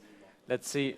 It's Tails, so Mewtwo stays awake, but will take quite some damage. Yep, 18 We also see that Team Flare grunt, so as we know, Nathaniel is low on energy. Oh, it's getting even worse now. Does he play that grunt? Yes. Yeah, that's a good play. That's And just he an can't amazing even play. use his attack with 2 energies. Now Nathaniel is in a very, very difficult situation, which is going to be very tough to and the recover cracking from. punch for 80. That Team Flare grunt hit him very hard. Now he's playing Colress to draw 7 cards. Yeah. Just looking for something to help him. We know How that much did energy he is shuffle not... in? Did it even change much? I don't know.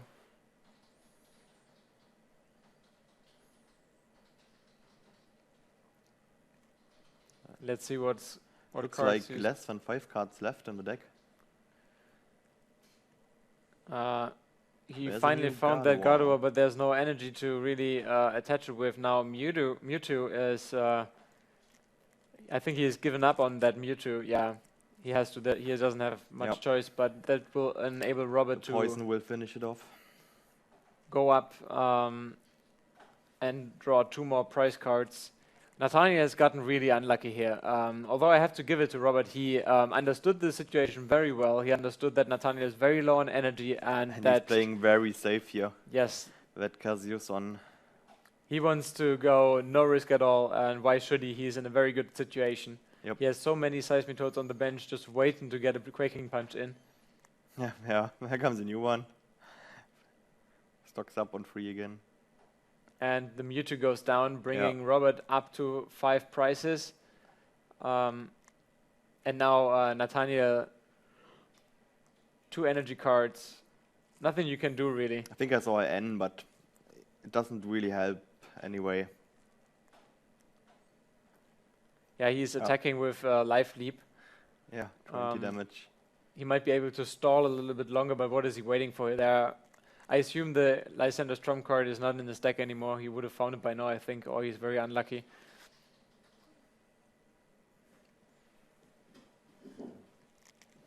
Double colorless to another Seismic Toad. But he doesn't have a Hypnotoxic Laser, exactly. So this is giving him some time. Here's another Fairy Garden for him. Actually, quite some time he can heal off again. Yes. And a Tasting coming out. N won't do him any good. He drew an N.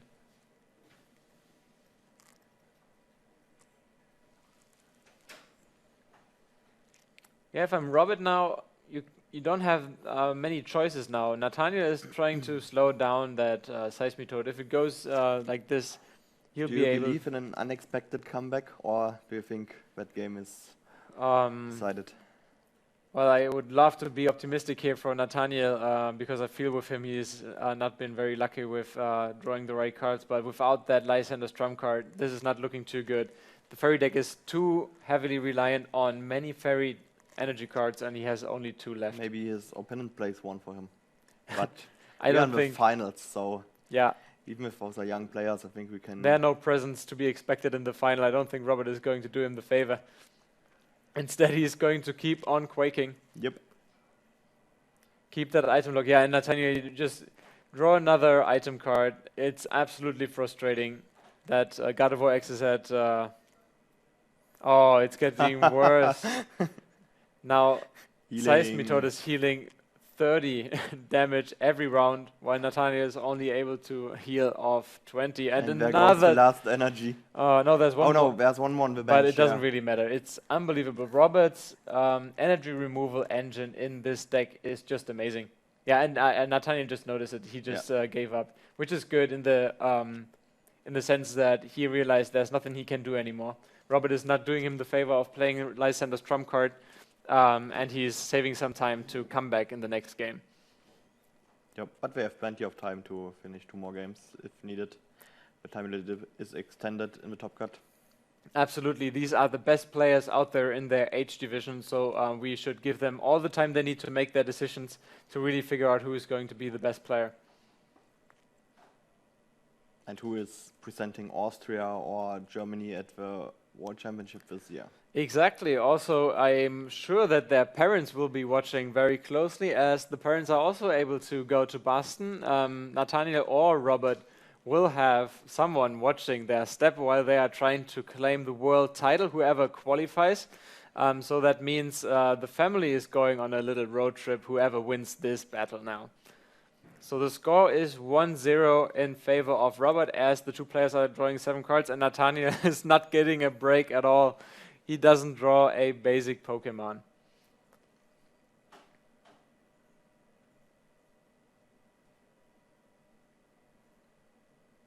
Robert is pointing at something. You better draw a basic Pokemon, he said. Well, he's playing 12 in total. So there's plenty of chances to get one. Especially in a fairy type deck, there are so many basic Pokemon. And you don't really want to start off with a single Spirit Tomb. Aromatisse. Oh, Xerneas, that's exactly what he needs. Yeah. Here we go. Oh, he flipped over an N here. I think we can neglect that. He just pulled it underneath the deck. I think he should shuffle it. I think he has to put it right there on top again where it was before. Yeah. But therefore we have 2 table judges sitting right next to them. So nothing can go wrong. Also, these players, they are not cheating. They're just here to win this title, have fun, and flipping over, and there's no point in really saying, oh, you tried to sneak and see what card there was. It's really nice not to at see all. it with young players' face, that they have so much fun playing when you Absolutely. see their faces.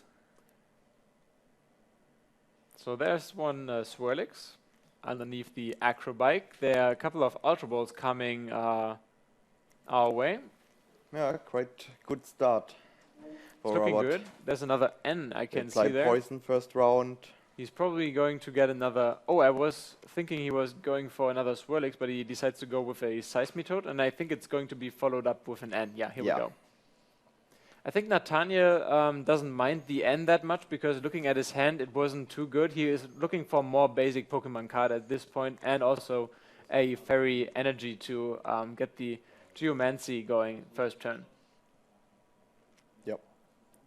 2 more Pokemons on the bench would be pretty comfortable. We need a Spritzy and also a Gardevoir X. Yep. Let's see what he's going to draw after both players have cut the other player's deck. Spirit Link would make it a lot more interesting as well. There's a Spritzy in his hand, I can see that. The other cards I couldn't quite see. And Seismitoad is not able to attack. Oh, and Gardevoir X also and Spritzy. This is exactly the kind of start he was looking for. He decides not to play the second Spritzy, interesting. He rather decides to end right away. And ideally he would find a Gardevoir Spirit Link before the item lock comes his way. Just notice no Jirachi on either side. No Jirachi, interesting. Also, if we look at Robert's deck, he's also only playing 3 Slurpuffs. Oh, right. So he really stocked up on those energy removals and bringing back your Seismitoad off from the active spot with Switch, Scoop Ups, Casios. And so far it has worked out for him rather well, I have to say. Yep. No Gardevoir Spirit Link. We saw them here while Nathaniel is looking through his deck and getting out 2 Fairy Energy cards. And if Robert doesn't put that Xerneas to sleep, and there won't be any Gardevoir Spirit Links anytime soon. But if Robert doesn't manage to put that Xerneas to sleep or remove a lot of energy, yeah, hammer time.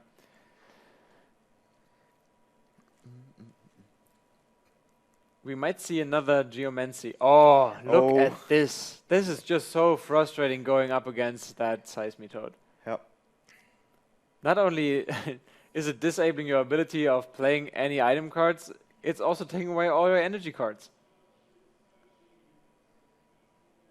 Well, there is another energy card in hand, so you might go ahead and attack with, well, oh yeah, he played that Aromatisse, I think. So he can decide on what to do. He's looking for a trainer card. I can imagine that he's looking for the Fairy Garden to retreat that Xerneas and bring the other Xerneas into the active position, and then, yeah, that's what he is doing. Yep. And then get more Fairy Energy into play. He just needs to do this because otherwise he's going to run out of energy very, very soon with all these. Yeah, but it's still pretty frustrating. I mean, he put 3 energies in the game last round, and 2 of them got removed immediately again. Yeah. But this was well done by Nathaniel. He got out of the bad situation very well. Now there's a Keldeo, which is also helping you in these kind of situations. Yeah. Can completely avoid almost all the poison damage. And you work against the sleep if you don't wake up. Then it's Keldeo time. Yeah. And the Xerneas is pretty safe on the bench. There's no snipe damage available in that deck. And Robert already played 2 of the lasers. But there's the Lysander. I think he's going for the knockout here. Yeah. He really wants to take this prize card. It's a difficult situation now also for Robert. If you're looking at Nathaniel, there's nothing you can do about it. If he doesn't have any energy removal, Nathaniel is just going to boost all his Pokemon. Yeah. When you have enough energy in play, you can even screw that 1 Geomancy for 1 turn and go and Mega Evolve. If he's looking for his deck next turn and he's seeing, okay, there's only 1 Fairy Energy left in my deck anyway, I can skip that and Mega Evolve my Gardevoir and make sure that Seismitoad is going to be knocked out next turn. So he's looking through it. There are 2. Maybe he's counting it. Yeah, he's counting it. 1, 4. 2. Yeah, 4. So you might consider attacking next turn as well. So you just be safe against those energy removals, as it looks like Robert doesn't have that much draw engine currently. Yep, that's why he was in bad need of that 1 prize card. There's the third laser, and this is his last laser, if we counted correctly. Robert is only playing 3. Yep. And it's again not putting Xerneas to sleep.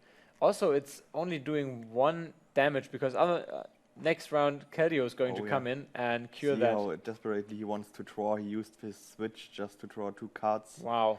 With tasting an active spot, and then just to retreat again.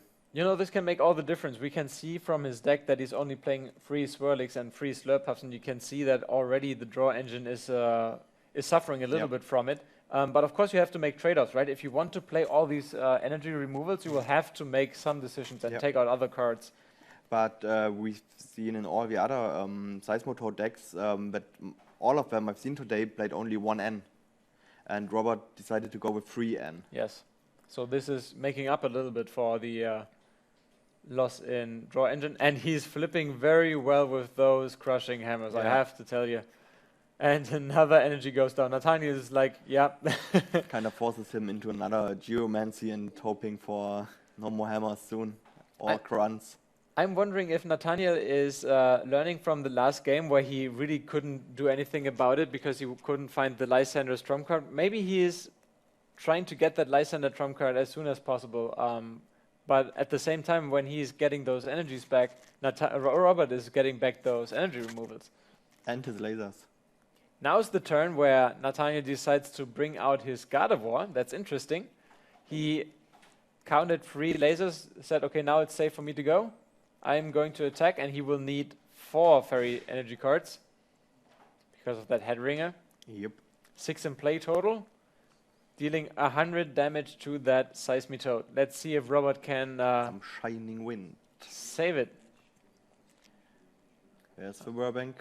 But I don't think there's a laser left, if we counted correctly. But yeah, but preventing your enemy from free retreat. Maybe we see a correct. Maybe you see a Cassius or something to say, yeah, he has a Cassius in his hand, you can tell, and he is picking at it.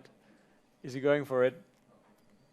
First of all, let's go with Slurpuff. Still a pretty hard spot. I mean, Gardevoir is 2-hitting all his Seismotoads. He's doing it. He's doing it. So he's saving his Seismitoad. He's saying, okay. He's missing probably a Muscle Band maybe now. That's only 30 damage. Could be rough now. Here comes Seismitoad. Doesn't have a Muscle Band though. Yeah, and that's only 30 damage. No laser, no Muscle Band. Nathaniel is in a good shape right now.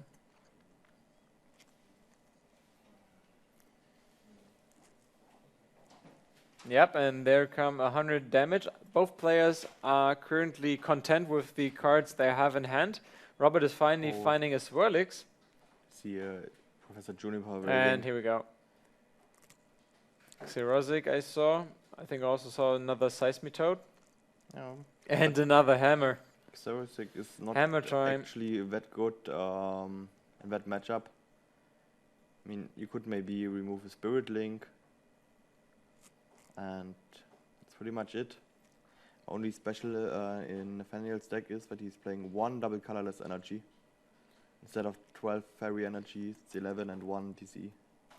Nathaniel is also not playing any Headringer himself, so Robert doesn't have to worry about any of these coming Seismitoads way.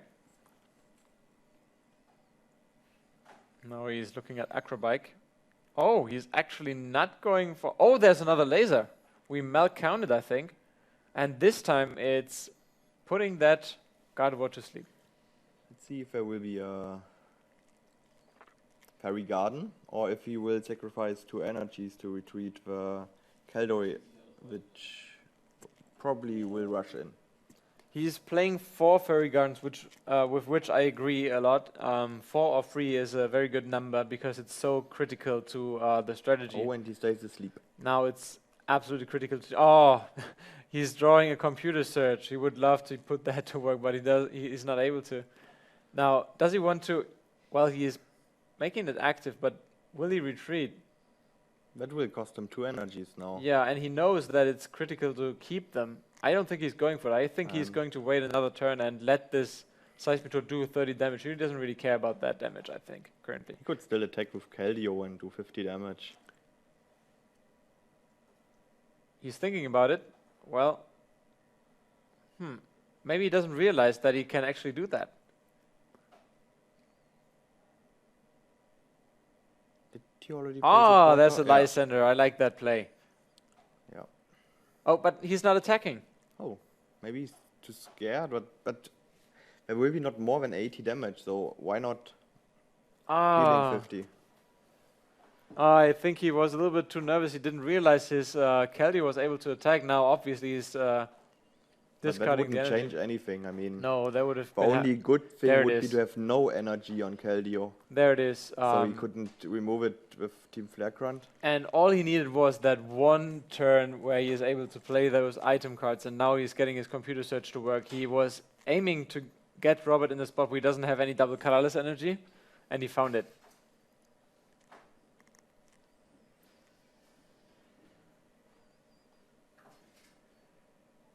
There's a Spirit Tomb. Did Robert pass his last turn? Yeah. Yeah, Robert couldn't do much about it. It was so fast that it was probably only drawing and pass. Now, does he want to attack with his Keldeo right now? He could. But he could also retreat now with a Fairy Garden back in the game.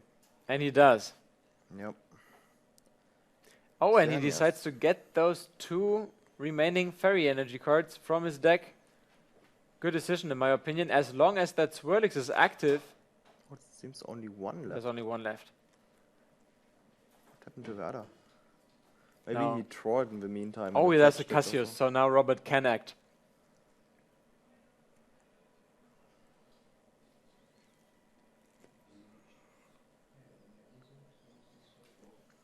Tasting. Another head ringer now for that Keldeo. Yeah. Maybe now Nathaniel realizes, hey, I might have been able to attack here. Now that this head ringer is out there, yeah, that was an option.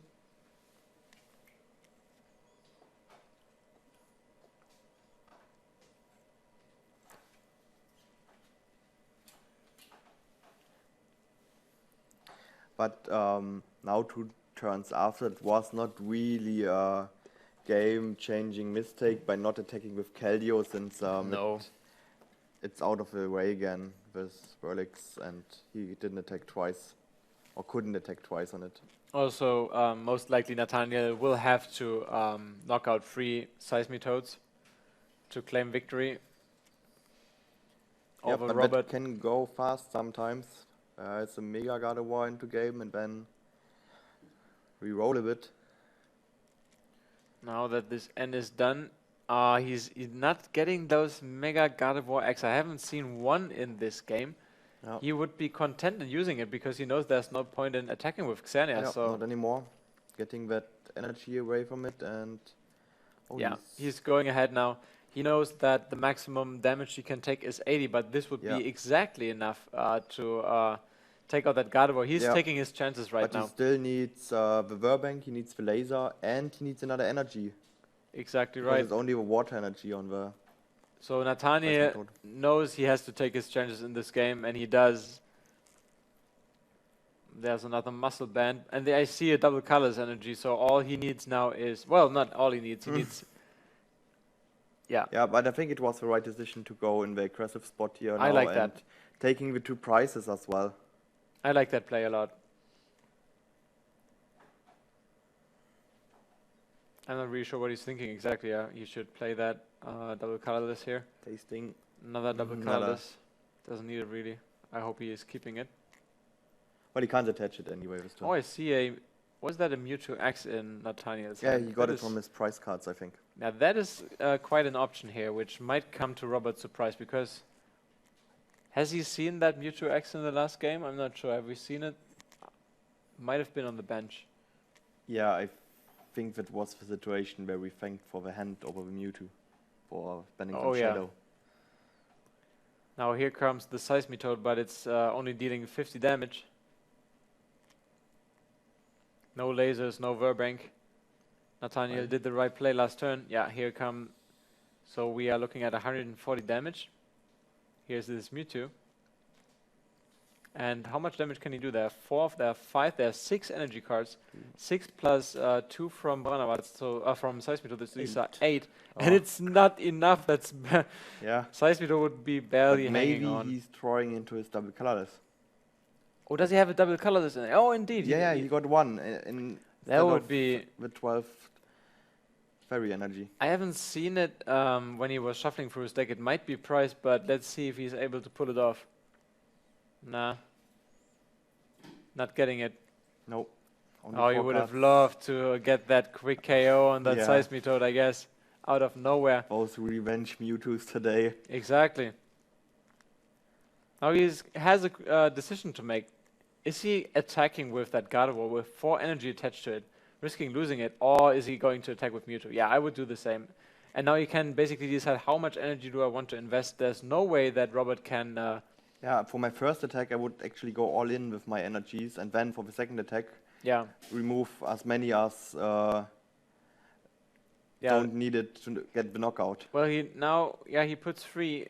3, 4, 5. That would be 100 damage, which is but okay. I would rather do 120 now and 80 in the next turn.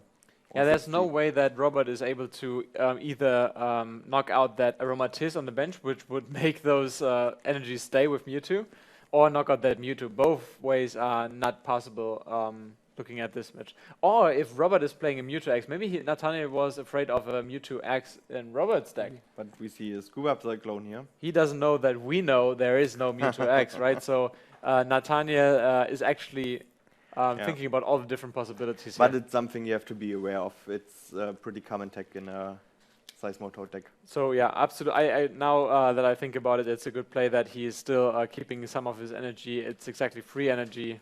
And now that he sees there's no Mewtwo coming his way. Even if there would be Mewtwo, that would be 5 energies in total with weakness. Would be still a knockout. Yeah, so the double colorless would knock out that Mewtwo. So now he's going all in. Now he realized, okay, there's no Mewtwo to be afraid of. I can do it. I can risk that. And let's see if and he's... it's 9 energies. It's 1 hit. It's 180 damage. Oh, where did he get that? It was another water energy on that Seismitoad and a double colorless. Oh, maybe Robert didn't realize that. Or Nathaniel was quick to notice. Great play by Nathaniel, knocking out that Seismitoad. I didn't expect that. And now, all of a sudden, there are only 2 prize cards left. Yes, and there is still a chance to get this double colorless energy. And with To get Seismitoad also another having... 1 hit.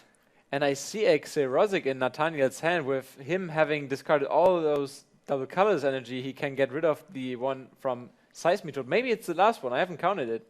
But this will put him in a very good spot. No, he decides to go into the offenses. He is going for the knockout. He is going for it. Is he going to be rewarded? Not getting it. Oh, no. It's not in there. But he gets a Gardevoir X, which is also good for him because now he can, get that Mewtwo back to the bench. Good job, Mewtwo. Now Gardevoir, get out there. He is just finding a safe spot for his fairy energies. He's so worried about these fairy energies. I would do the same. And now it's a new, fresh Gardevoir X attacking. Oh, actually not. No, he's going for the 80 damage. And then he can finish with Gardevoir. So he Even if Mewtwo gets knocked out now. And here is Lysander's trump card. Exactly. So now, for Robert to still win this... He's digging now for Burbank and Laser to deal with 80 damage, but no, it won't be enough, so he will I have mean, to scoop he it would up. get the knockout on Mewtwo, but He would have to that would end the scoop it up. game. And he has a super scoop up in his hand, so we will have to flip heads and get that Seismitoad back in his hand and back to full health. Again, a flip for... Oh, it's Tails. Tails, and he only plays 1. And I think this is about it. He can't play a supporter. He's out of options. Yeah, that's it. He realizes that, and Nathaniel is quick And to notice. Mewtwo Yeah, is he's taking- going all in. Yeah. Oh, here's a little overkill going on from Nathaniel. Who can blame him? He's so excited to finally get the equalizer, and here's the 1-1. Nice job by Nathaniel with this Mewtwo X in his deck.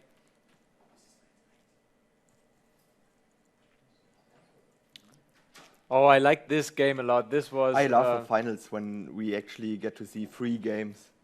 Yeah, they are not bound to time. They can take their time deciding. They are the junior division. They have so much experience already. They have played so many games. They know exactly what they are doing. And Nathaniel, quick to notice that Mewtwo X will win him the game if used correctly. And he's done a very good job in getting his way back into this game. Now, if I'm Robert, I'm thinking, I won this first match. That was rather easy. I had all this energy removal. I was doing He was my controlling thing. the whole match. And now in the second game, he wasn't getting up to speed at all. He's thinking, what can I do differently in game 3 just to turn that thing around and to be entitled the #1 in Germany? Yep. So, what do you think? Who will take game 3? Well, I think Nathaniel has found out a way to actually counter these Seismitoads. Maybe he has also been noticing that Robert is taking a little bit different approach to these Seismitoads. He realized, okay, there are only 3 Slurpuffs. He doesn't have that much draw engine, but he's relying heavily on these energy removals. In the first game, I felt that he's not very prepared for it, and he was running out of energy very soon. This time, he counted all his energies. He got them all onto the table. He counted them very well. He used Mewtwo X perfectly, in my opinion. I think all that Nathaniel needs now is a little bit luck, having that Mewtwo X not underneath his prices. Yeah. And also not too many energy cards in his prices. Or maybe we're gonna see finally a Mega Gardevoir. Or finally a Mega Gardevoir for a change. They are getting set up, 6 prize cards, and here we go. It's nice to see that such an old card like Mewtwo X is still so strong and can compete with the new cards coming out. And well, I just love that Mewtwo. So you will love the new Lugia X? And absolutely, I know what you're talking about, but are we allowed to talk about it? I think we are, because it's a preview card. So there's another card coming up which has very similar attributes. It's like the Mewtwo. same. It is pretty much the same, yeah. Unluckily for Nathaniel here, he's not found a fairy energy to attach. He discarded one because he was afraid of Seismitoad knocking out that Spritzy, But I think which even is more not going to crucial- happen. Ooh. Oh, and no double colorless. Both players are struggling here with their start now. Yep. Here's Aromatiz at least, and he's using it for his benched Pokemon and another Sycamore. Now there has to be an energy, and there's this Mewtwo. And he has to remove both of his Lysander. It's unbelievable. There's no energy in it. Wow. No way to get that energy. That's just So, unbelievable. With his starting Oh, cards, he's getting a little bit nervous here, and who can blame him? 2 cards on his draw phase, plus Lysander, Juniper, sorry. That is 14 cards in total. And 16. 12 fairy cards. We saw 1 already, so that's 11 left in his deck. He discarded the Aromatiz, maybe. Well, yeah, he's getting the Xerneas. That's so important to his game, so hopefully he's going to be able to get that energy card next turn. That's unbelievable. Yeah, but how is the odds to not get an energy out of 16 cards? Yeah. And you But at the 12 same in the time, deck. Robert's hand doesn't But have... his bench filled up quick now. Yeah, and now he ended the turn by Yeah. evolving into Mega Gardevoir X. Well done. But look at Robert's hands. It's equally bad. He now plays this Ultra, but we know he's not playing any Jirachi to get him out of the situation. But seeing both players with a kinda bad start is kinda okay. So it's balanced still. It's making this game, for us to watch, it's fun to watch, but now Yeah. Robert searched for a Seismitoad. I'm not sure, what he now needs is a lot of energy, in my opinion. And maybe Swirlix would have been the option Oh, to go with. Tails on the hammer. Tails on a A hammer. Fairy Garden would be so strong right now. Oh, it's another max potion. Oh. Oh, look at this. Oh, it's a double colorless. Now the item lock is on, and it's a knockout. But actually, Nathaniel doesn't mind that knockout that Yeah. much. Here we go. This game is getting interesting. But still, they don't manage to get anything going. Nathaniel is lacking that energy, and Robert is not getting any draw engine at all. He's now looking through his deck. Maybe he has counted the energy cards. I like that a lot. Very good to do that. Very experienced Short check player. for the ace back and for the trump card maybe. Yes. with all these games today, with all the exhausting hours of Pokemon action, with all the hours of concentration, he still manages to remember these things to do in this so important final for these two guys. I think he doesn't really have to remember it. It probably goes by instinct. I think so too. With these two being so good, they've overcome a big crowd of competitors to get here. They know what they are doing. So Vixenias will be knocked out on Robert's turn. But It will he got take 4 one energies more. in play. Oh, no, 90? Is 90 correct? Was it 90? No, I think it should be 120 by now. Doesn't really matter because it's going to be knocked out, with now this attack, So it doesn't really matter.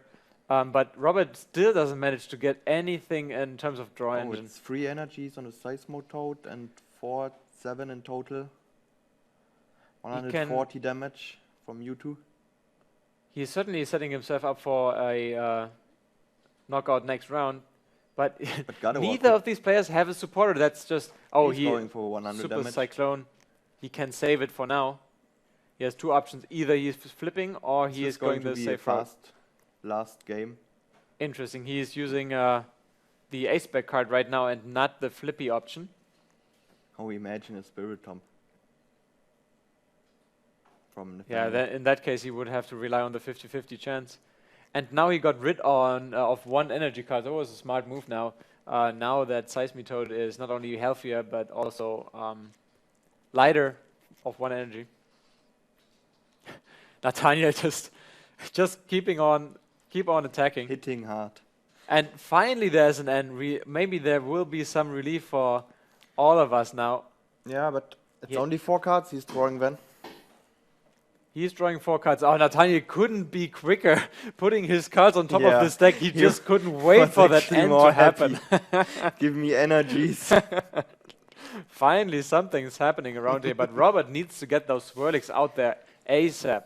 It's sometimes a really hard spot when you are in a bad position and your opponent is as well.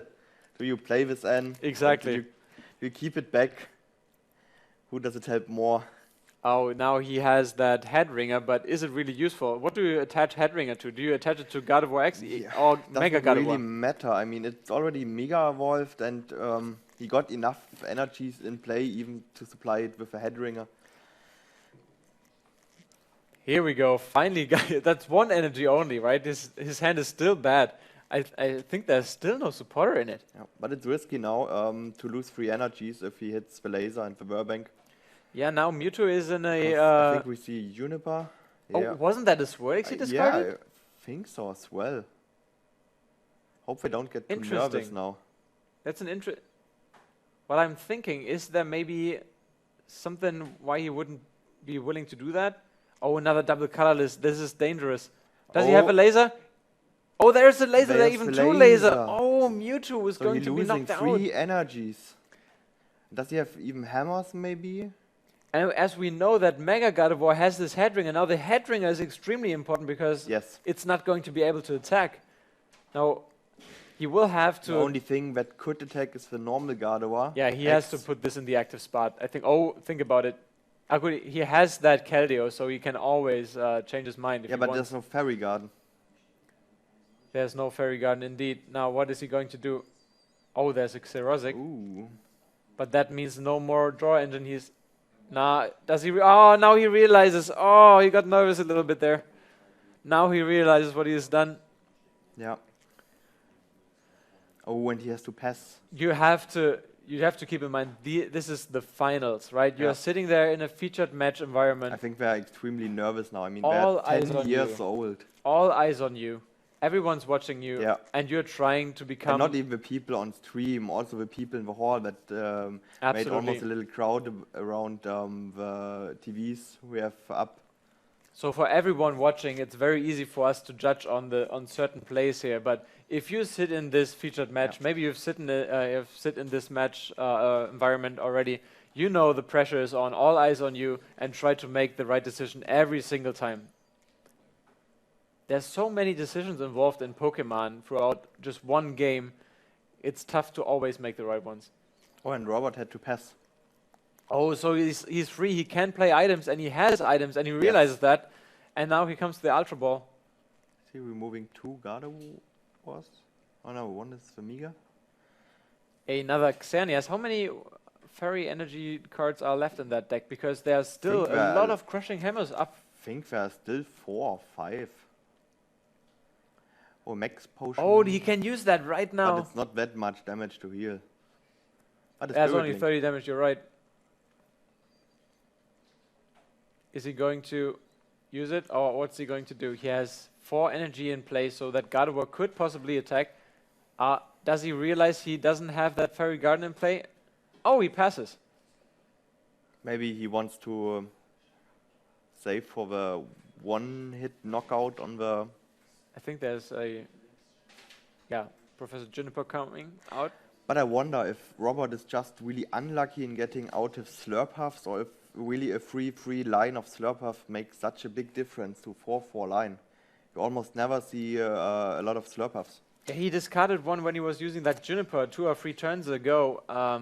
I'm wondering if that was by accident or on purpose. Yeah, and I mean, even sacrificing one wouldn't be bad to make it the 7 price card game. One wouldn't hurt that much. Maybe if you're scared of having it Lysandered out and you don't have a float stone, but he's playing, I think, 2 of the float stones and a lot of Cassius. Here's that Fairy Garden. Nathaniel knew about that Fairy Garden, I think. We knew about that Skylar, and now he is able to kick that Verbank. Now it's game on. Now I think that So Mega Gardevoir What do you think? Who does he choose as attacker? I think he's going to make that Mega Gardevoir active with 4 energy cards attached to it. Yeah, he's doing the right things. Oh, no, he's actually not. He's choosing that Mega no, it's a Gardevoir X. Gardevoir X. Mega. Does he have a Mega Gardevoir in his hand, though? I don't think so. He discarded it with the Ultra Ball. Oh, he discarded it. But he was able to actually get that link attached to Gardevoir X. So if he finds another one, how many is he playing? We see his He's playing 3. And only 3 Xerneas. That's on the interesting. scoop up. That's huge. Yeah, saves 1 turn. It's like a Max Potion. These heads Whoa. are so important. Oh, it's another turn where Nathaniel is going to be able to play those items. He has to make good use of it. And he's now thinking about that Team Flare Grunt. Yeah, here we go. It's another removal. Yeah, but it can still attack. It Free can still energy there. attack. Yeah, and he draw And he one has more, another one. That's important. Oh, yeah, and he's now putting back all those energy cards he has lost.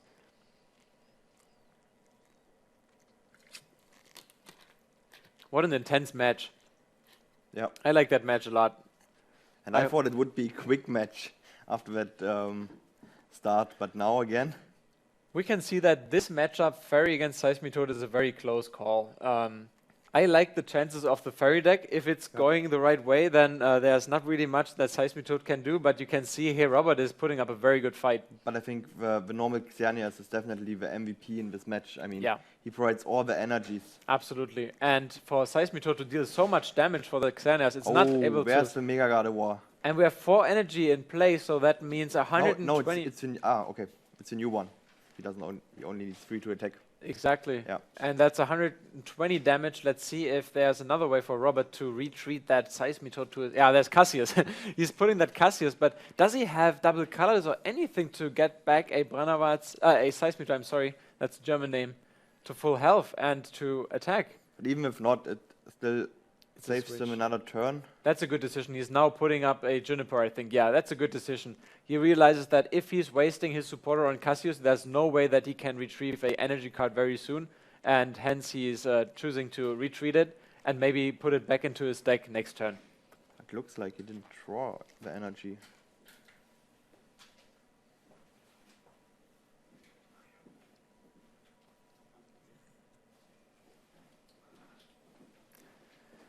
On the hammer, he flipped tails, so that's good news for Nathaniel, but bad news is there's another double colorless, so the item lock is finally It's back only on. 30 damage, and Nathaniel is in a fine spot. He's not really in the need of any item cards right now.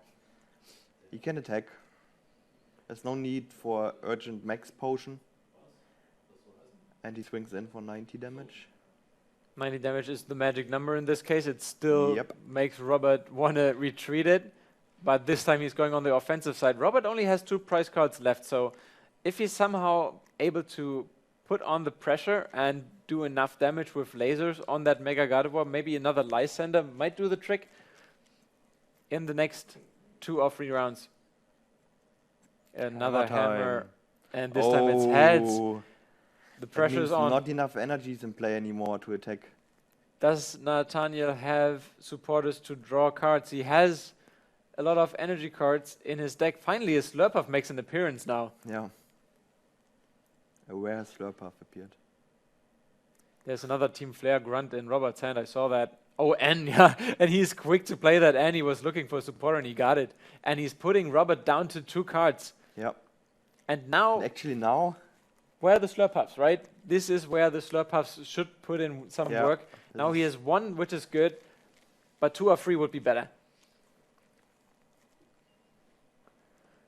Now, Nathaniel is looking for energy. I think there is one. Yeah, he got 1 energy card. He's attaching it, and he's dealing 90 damage, which will deal the knockout, putting him at 2 prize cards. Now we're getting closer to a decision. And he even got another energy card from his prize cards. And now, Robert has a decision to make. He has a Team Flare Grunt in his hand and a Juniper. Whoa. So this is a very close call. If he goes, he first of all tastes. Oh, and he goes, little does he know. I think that is game. Little does he know, that's game. He attaches it. And Nathaniel is our new German and Austrian national champion. Congratulations, Nathaniel. Very well played. We can hear the crowd cheering on Nathaniel. It's a great job. It was a great match. Also very great match by Robert. Very interesting. Nice to see how Geomancy outspeeded everything and worked against all this energy removal.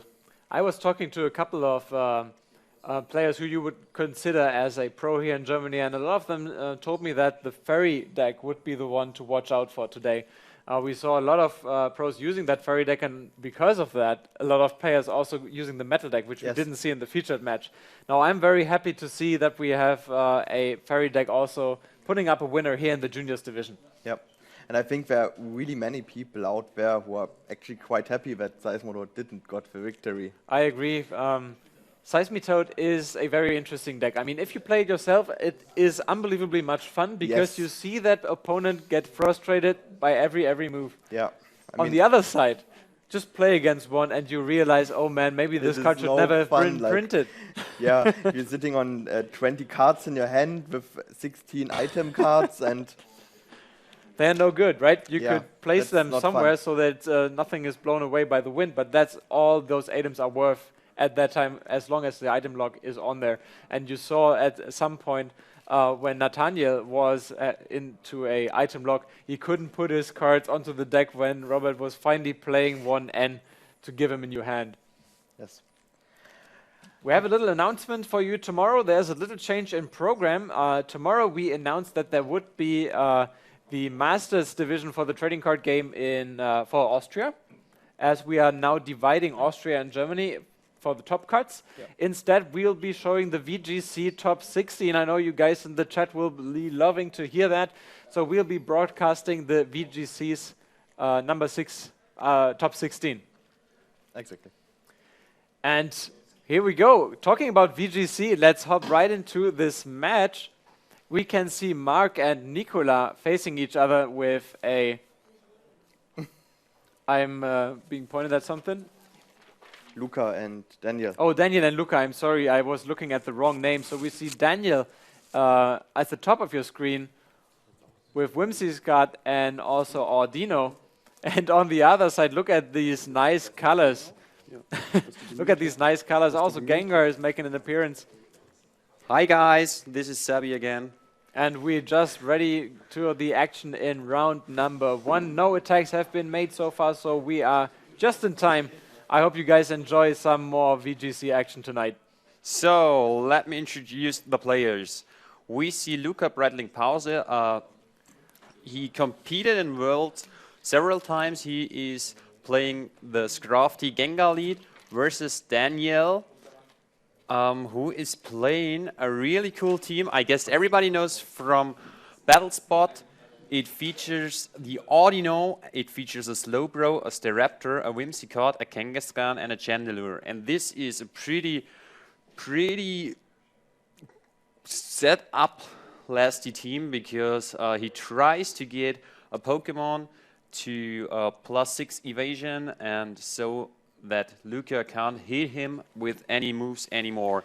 So Daniel is taking out his Whimsicott and replacing it with that Chandelure, and Audino is actually going to Simple Beam the Chandelure. That's a nice combination going on right there, and we have Scrafty taking none of that and taking what is that attack Knockoff. called in English? Knockoff. It was knockoff, and all of a sudden Chandelure is already taken down by a combination of Gengar and Scrafty. Okay, it's pretty hard set, but this is probably game because he tried to set up and it didn't work, and the team only works when the setup is successful, and Luca is probably going to win this game. Daniel sends in his Mega Slowbro. So before we call this an end to this match, let's see if Daniel is able to punch back with his Whimsicott and also his Slowbro on his side. So Scrafty was trying to use a status move, but a taunt is still on, so it's not able to. I don't see anything Daniel can do anymore because Whimsicott do not even have an attacking move. Slowbro only got 2 attacking moves. None of them is able to take out the Scrafty. So Luca will play this, and we are probably going to see a third match. So he's being called back. That Scrafty is being replaced by that Heatran. Slowbro is now a Mega Slowbro. Look at him balancing himself on that little tail it has. And Whimsicott is protecting itself. So does Gengar. And we are probably just seeing... And Slowbro is trying to aim for that Gengar, which is safe behind a Protect. We will just see Heatran and Gengar attacking the Slowbro, I guess, and just leaving Whimsicott where it is because it's just a supportive mon who is not able to attack, so it cannot make damage. And I guess Luca is just going to KO the Slowbro and take... Oh, here we go, and he uses Memento, which lowers the stat of Heatran, but that doesn't really matter that much because Luca can just switch it out again, and he takes the KO for that. And we will probably see some more rounds if he doesn't forfeit yet. Slowbro attacking with that Heat Wave, and Gengar and Heatran are just going to attack that Slowbro until it faints, and we see a 1-1 and a final match, Luca versus Daniel.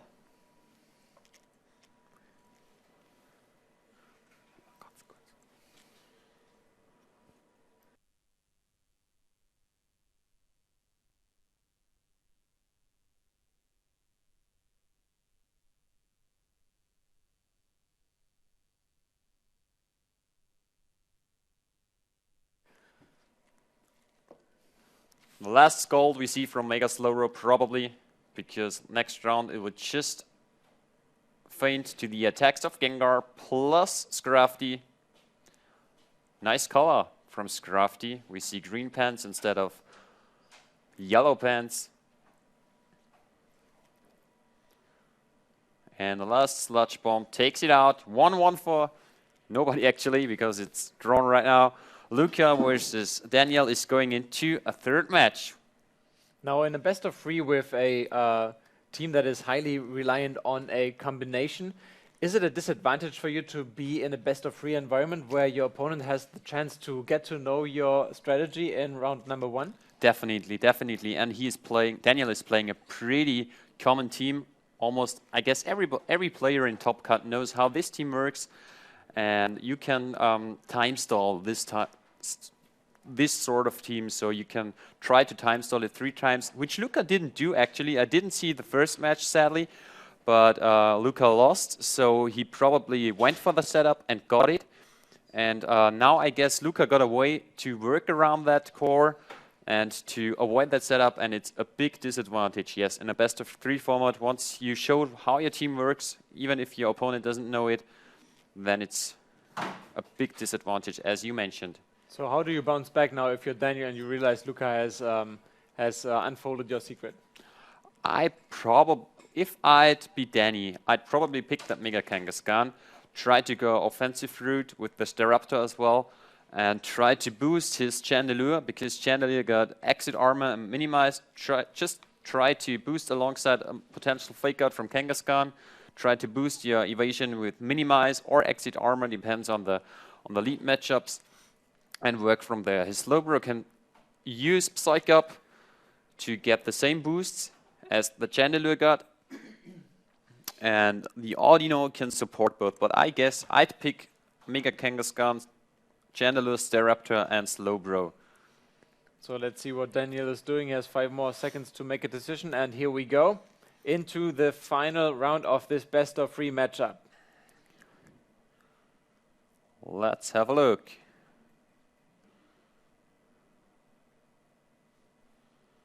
We see probably the same lead. We didn't see the lead Luca had last game, but I guess it's the same lead. It is actually, yes. Oh, and here comes the Staraptor. As you predicted, the Staraptor is working with its Intimidate on both Scrafty and Gengar. And so is Scrafty. Staraptor is a pretty cool mon, actually. Ashton Cox used it at Worlds last year, where nobody really realized how good a Staraptor actually could be if used in the right hands. So Scrafty intimidates the Staraptor intimidates the Scrafty pretty well, potentially Brave Bird, but he fakes it out and probably goes for the attack right into the Staraptor. Let's see what happens. Oh no! Nothing much happened in the first round. Audino protecting, and also Gengar trying to attack that Audino, and a fake out from Scrafty onto that Staraptor. So Daniel is not going for the setup already. Maybe he withdraws his Staraptor and simple beams the incoming slot, which would be the Chandelure, but I guess Luca is just going to double up into that slot again.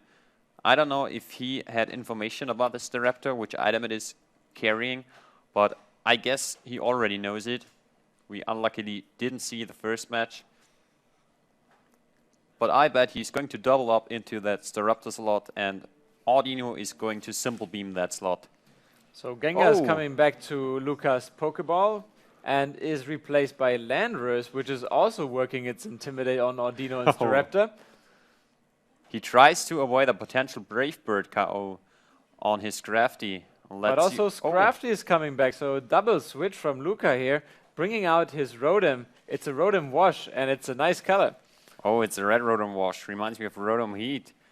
And he actually predicted that. Oh, that was Final Gambit. KO. Wow! Staraptor goes down, so does Rotom. He used Final Gambit to take out the Rotom, which is a lagged move. Final Gambit is a move that makes you faint, and the opponent gets down to the same amount of HP you got, but since Staraptor got more HP, Rotom Wash had to faint as well. And here we go again, the Trick Room got set up, which makes his Audino probably faster than the Scrafty and the Landorus, and the Slowbro is going to be faster as well. So Daniel is now taking a little bit different approach, and it's so far working out for him. It's really working out right now. Let's see what he is going to do. I'm still thinking he wants to simple beam the slot next to the Audino, but he didn't do it last round. Let's have a look if he does it this round.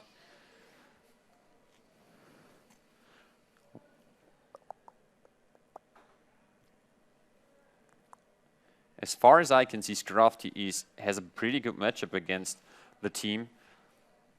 Scrafty can potentially run taunt, it can knock off items, it intimidates the Slowbro by having super effective attacks against it.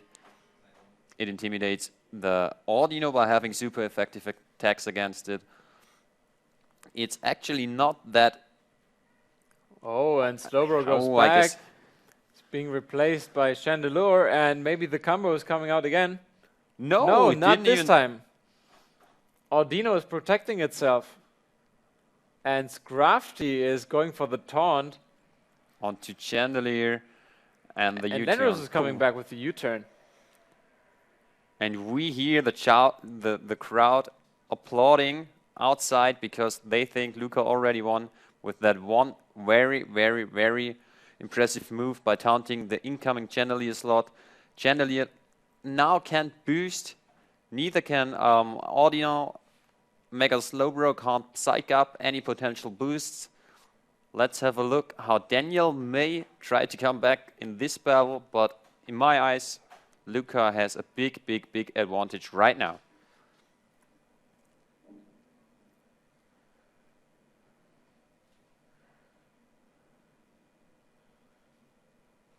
Teams like this from Daniel often gets time stalled as well.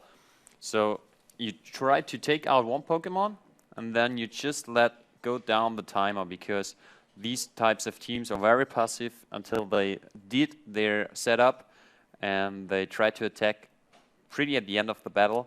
And if you time stall enough, match lasts around, let's say, 12 or 13 rounds, and that's not that much for teams like this. Oh, there's the healing going on from Audino for that one Chandelure, HP. but that's not very much to heal there. And Chandelure going for the flamethrower. And another taunt on the Audino this time. Audino doesn't look happy. Both of Daniel's Pokemon now taunted, and Gengar is reducing their speed with the Icy Wind. So Luca was really made good plays by avoiding the setup from Daniel. Daniel is really in the back now in this match. Luca is just able to attack both Pokemon as he wishes, and Daniel is trying to get back, trying to set up his setup again. He realizes that Audino is not any good with the taunt going on, so Slowbro is making appearance back onto the battle. And Flamethrower again coming out from the Chandelure, now a knockoff from Scrafty. And Gengar is trying to go after that Slowbro, approximately half damage.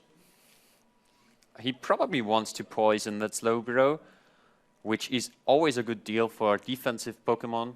Just try to status them, because as long as the match is going, a status condition like Burn or Toxic is pretty bad for them, because they lose health every round, and that's what defensive teams really don't appreciate. So Luca really made good plays by knocking off into Chandelure and sludge bombing the Slowbro. There are very few options Daniel actually can do. He's trying to do a little aggressive mode by attacking with Chandelure, and I guess attacking with Slowbro as well.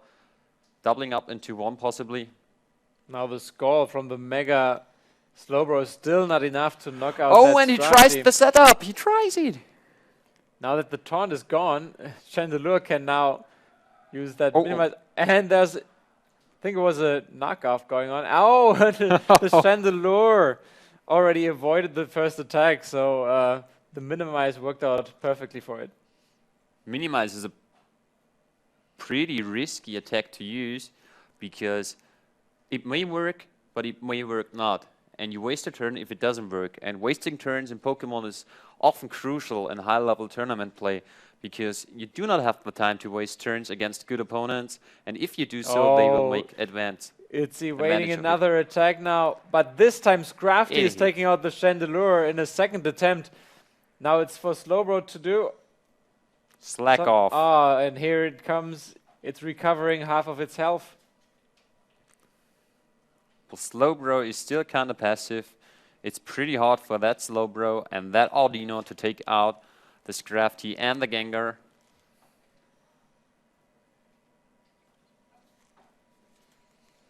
And now Audino is back into the game. It's not taunted anymore. So let's see what Audino can do to support that Slowbro.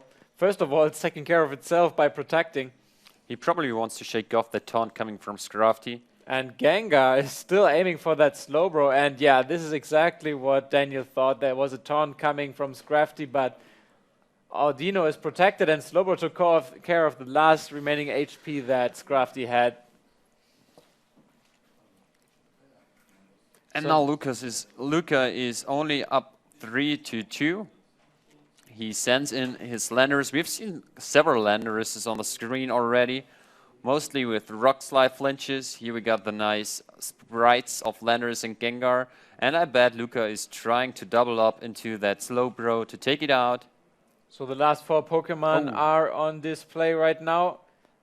Oh, the superpower is not quite enough to take out that Audino. It's hanging on just barely with a couple of HP.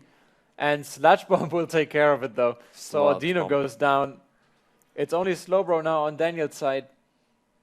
And Luca is ahead, And 3-1. Slackoff, he's trying to barely hang on against those 2 healthy Pokemon from Luca. So Luca is going to switch out. Oh, he can't switch out anymore because 2 Pokemon already fainted. Luca is just staying there and superpowering actually the Slowbro. I guess he's locked, as most Landers are wearing a choice scarf, and Gengar is just trying to Sludge Bomb it again because it takes over half HP from Slowbro. Is there any way for Daniel to get back into this game? Actually, if the Gengar doesn't wear a Focus Sash, which is one of the most used items on it, and if the Slowbro got Psyshock, which I see on my team sheet, and it one-shots the Gengar, These are quite a lot of ifs. then he's able to come back if he one-shot the Gengar and it's not wearing a Focus Sash. Landorus is locked into that superpower, and Gengar continues to use that Sludge Bomb onto that Slowbro. Oh, now it's poisoned. Now it's pretty much game. And it's continuing to slack off, but now it won't do him any good because the poison will add up. So slacking off all the time was not that ideal of a play, because it will get poisoned after some time, and using maybe Psyshock or Scald into the Gengar slot to try to one-shot it would have been better. But now it seems like Slowbro is just going to faint to the poison damage, and Landorus is staying there and showing how strong he is by using Superpower. Now Gengar just has to continue using that Sludge Bomb, and Landorus doesn't have any other choice but attacking with that Superpower. Let's see if Slowbro has any way of fighting back here. He now has really to one-shot the Gengar, but that's pretty hard, and we have to assume it is not Focus Sashed. And the crowd is cheering outside. What happened?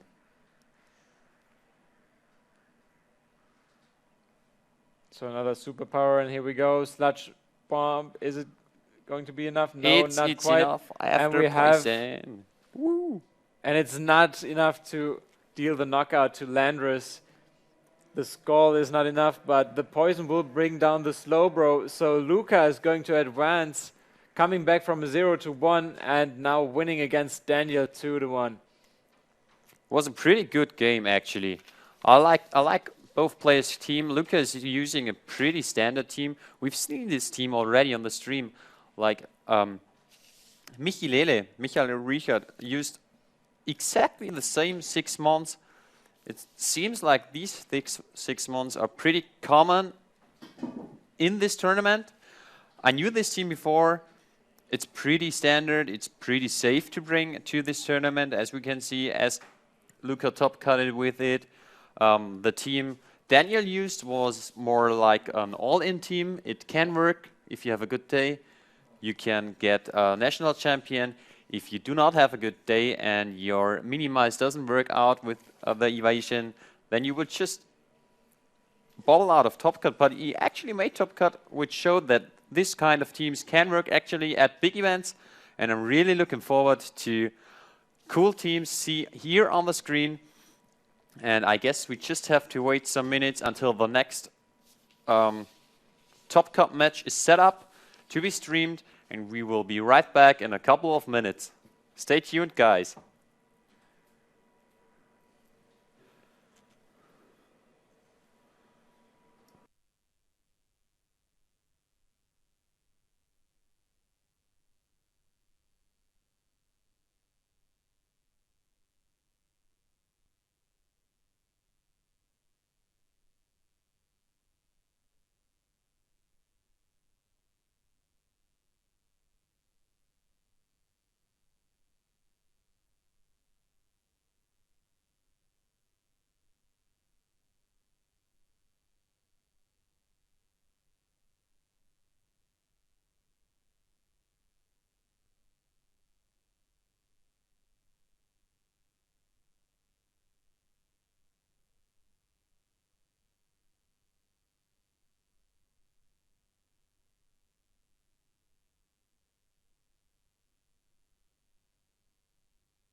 Welcome back. Now we are back for some VGC action going on. It's actually the top cut for 32 best players here at the German and Austrian national championships.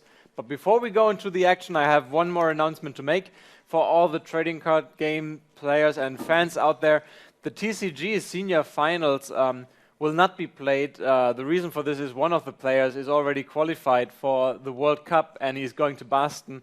And therefore, he gave up the chance of another number one spot here, so that the other players also qualifying himself for the Worlds in Boston. So who would blame them? Both are now guaranteed to go to Boston. I think that's a fair move. So we won't see that final, but we will see some VGC action right now. Yeah, we are going to see a battle between Adrian Baumann and Naomi Flukinger. Naomi is going to be on the capture card, and she is going to use a team of some potentially mega Pokemon. We are going to see a Metagross, a Venusaur, a Sharpedo, a Rotom Heat, a Clefable, and a Thunderous Therian. We have not seen a Sharpedo yet, and it may be even Mega Sharpedo with a super speedy ability in Speed Boost, which allows you to gain speed every round. And on the other side, we are going to see a team consisting of Kangaskhan, Zapdos, Amoonguss, Arcanine, which is Arcanine, yep. Arcanine, yeah, Scizor, and a Milotic. And this is, well, pretty balanced team, pretty safe team to bring, settled around Kangaskhan with the support from competitive Milotic, which makes bringing Pokemon like Landorus Therian pretty tough, because the Intimidate will trigger its ability and boost its special attack at +2. Arcanine is probably going to be some supportive Pokemon. It's able to Will-O-Wisp, it's able to Snarl. We are going to see what happens here.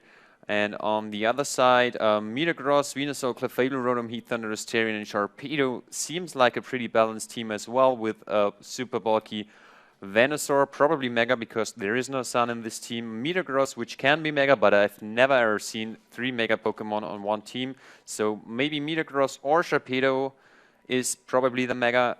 Clefable, which we haven't seen on screen yet, is a cool redirection mon using the move Follow Me to draw in attacks by the opposing Pokemon. A Rotom Heat is a cool choice against the likes of Talonflame. And Thunderous Therian is actually oftentimes used just to take advantage of Thunderous normal form and incoming Thunder Waves, though it gains back HP. And it probably is going to be a switch in for electric attacks aimed at Sharpedo. The other team is probably Kangaskhan. Zapdos could support the Kangaskhan with potentially Tailwind, so a typical lead could be some Fake Out from Kangaskhan plus Tailwind from Zapdos, doubling up the speed. And here we go right into team preview. Euler is Adrian. He's pretty well known amongst the German community. At the Bisa board, he is pretty well known. So is Naomi. She's called Aquana at the Bisa board. We have seen the Bisa cast today, which was pretty awesome. And I bet there are some Bisa board players out there at the stream watching their fellow Bisa board guys playing at the top 32 to compete at the national championships. Yeah, I noticed that she even brought her little Vaporeon onto the table, maybe a little bit of a luck charm, but it looked very nice. I'm sure that is one stuffed animal out of the Pokemon Center in Japan. It just looks amazing. Have you ever been to a Pokemon Center in Japan? I was actually in Osaka and also in Tokyo, and I can recommend to anyone who is considering going to Japan, just make sure to take on all the Pokemon centers in Japan. It's always worthwhile a visit. Oh, so the match starts. They didn't take the whole time. I guess we are going to see some standard Kangaskhan Zapdos, a Kangaskhan Arcanine lead on the side from Adrian. And here we go. We see a Milotic and a Kangaskhan. And Naomi is countering that with a Venusaur and also a Rotom Heat. That's a pretty tough matchup. I don't know why Adrian brought Milotic, because Naomi got 2 electric types and a Venusaur and a Clefable. It only walls Sharpedo and it kind of walls Metagross if it's heavily trained into defense. But there is no Intimidate on her side, so it can't trigger the ability. Now we see the Mega Evolution for Kangaskhan, and also Venusaur is following suit, using that Venusaur Knight to evolve into Mega Venusaur, while Rotom is trying to protect itself. Potentially just avoiding the fake out and the loss of a turn by getting flinched from the fake out. And Adrian, this is a really huge move. He predicts the double protect and power up punches into his own Milotic, which brings... What a move.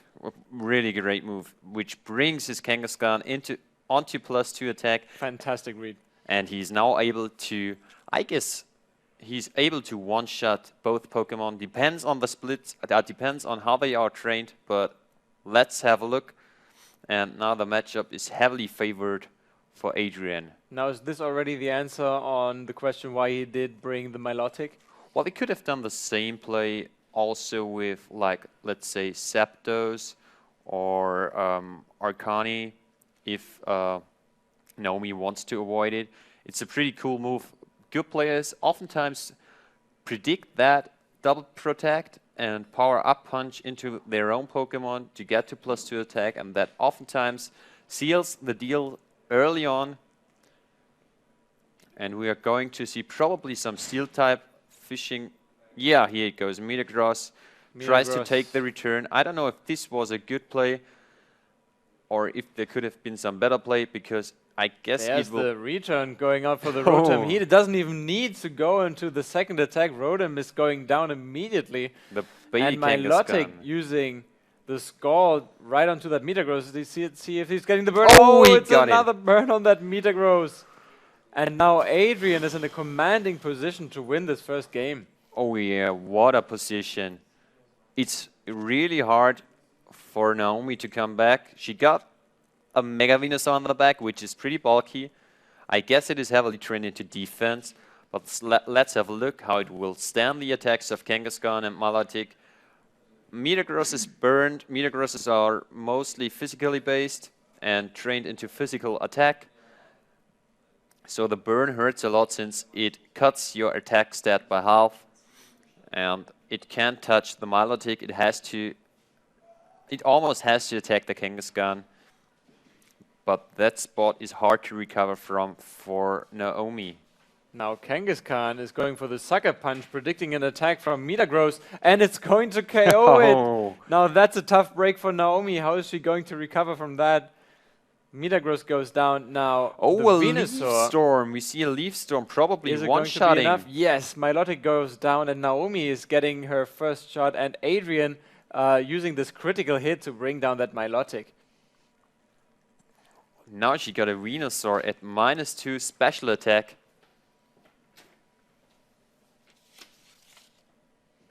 And for Adrian now in play is the Arcanine, which will intimidate, and so will the Landorus. I don't know why she didn't bring that Landorus early on into the match, because she could have tried to intimidate the Kangaskhan several times to lower the attack of the Kangaskhan, which would not be able to one-shot either Pokemon of Naomi. Maybe she's a little bit nervous. So Kangaskhan is trying to protect itself here. Oh, this is a really big information for us, because Kangaskhan's usually do not have Fake Out and Protect. So this is a Power Up Punch Protect version, and now Naomi should know that this Kangaskhan doesn't have Fake Out, and she will not do the same double Protect play in the first turn if Adrian is going to lead with Kangaskhan again. And now that Landorus is crippled by the Will-O-Wisp from Arcanine connecting with it.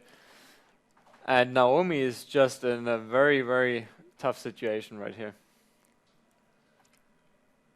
So we see the Will-O-Wisp from Arcanine, and it's probably a support version. Support versions oftentimes also carry Snarl next to Will-O-Wisp, which is able to lower the special attack of both Pokemon on the opponent's field, and therefore it can lower the attack stat by Intimidate and Will-O-Wisp, and the special attack stat by with Snarl. Oh, look All at the this Venusaur leaves strong it. return. Venusaur hanging on just barely, but now Arcanine is bringing down that Venusaur, and all what's left is that Landorus, which is burned, and we just saw that the Rock Slide is not doing too much damage to Kangaskhan and Arcanine. I think this game is all but over. This game is really over, and what I'm thinking about is what is Naomi's plan for game 2? It's a pretty tough situation. She got the Metagross versus the Kangaskhan, but Kangaskhan got the super effective Sucker Punch. She got that Rotom Heat, which can potentially burn the Kangaskhan. She got a bulky Venusaur, probably. If it is really that bulky, I don't know, because Leaf Storm is kind of offensive route for Mega Venusaur.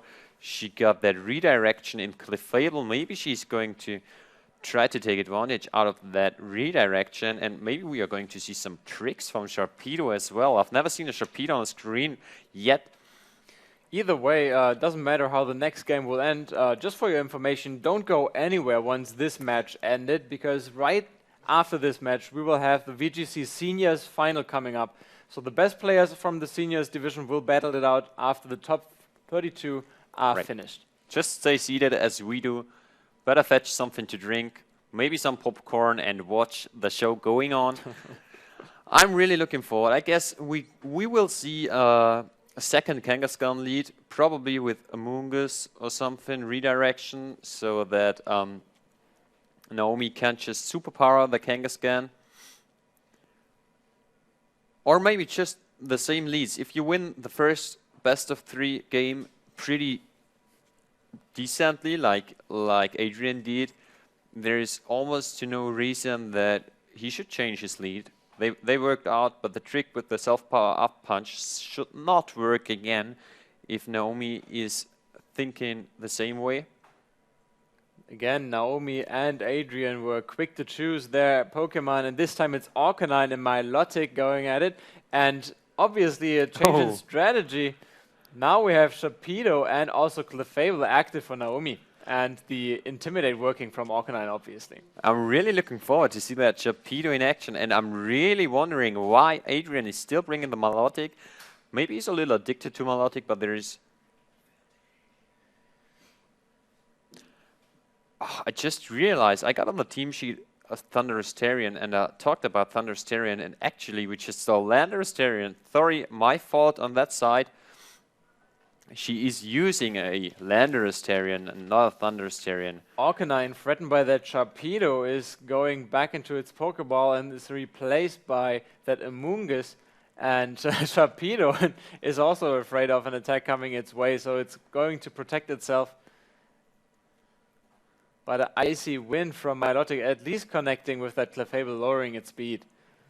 Well, this is a pretty tough spot now. Well, Clefable going in on the offensive side, not dealing too much damage, but it gets the special attack drop. But at the same time, now Milotic is increasing the special attack heavily with its ability. It's a pretty tough spot now for both players. We see 2 Water-type Pokemons with redirection next to it. Sharpedo is not going to do much in this matchup. Neither is Clefable. Both can't damage the opponent's team, really. Clefable can touch Amoonguss. Clefable can touch Milotic. But what happens, we have seen what happens if there is a S-attack drop. Sharpedo is not going to damage anything. And Adrian is, I guess he's still playing it conservative, trying to do damage where he's able to and avoiding every damage he can take. But this is not a threatening board we are seeing for him, and I think he got he's in the leading position right now.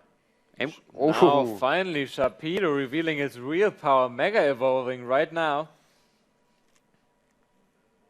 And Clefable is helping it for its next attack. And it's going to be Crunch and is connecting with Milotic. Let's see how much damage it's going to do. Not too much. It's responding with Icy Wind, and again now lowering the speed of both Sharpedo and Clefable. And let's see what Amoonguss is going to do. Probably some Spore. Yeah, here we go. Oh, and we saw the safety goggles, which makes Spore useless to Clefable. Well done by Naomi. Good choice of tools. Good team building, yeah. But I bet she hoped that the helping hand boosted crunch is going to take out the Milotic. Sharpedo is at -1 attack and a -1 speed right now. It's not able to grab any speed boosts in future rounds because it already mega evolved and got its new ability, which strengthens bite attacks like Crunch and Ice Fang. I don't know if she even carries. I see on the team sheet she's carrying Ice Beam. Now Milotic is trying to protect itself, and Clefable using the spotlight. Follow me. And another crunch, but Milotic is protecting itself, and now Amoonguss using the poison attack, which is very effective to Clefable, dealing a lot of damage. That is a really tough spot for Good move from Naomi. Adrian. Really good move, right. That Clefable actually wanted to eat up that Spore again, aiming at the Sharpedo, but instead Adrian predicted that and sludge bombed the Clefable spot, which is now open for a KO from the Amoonguss side.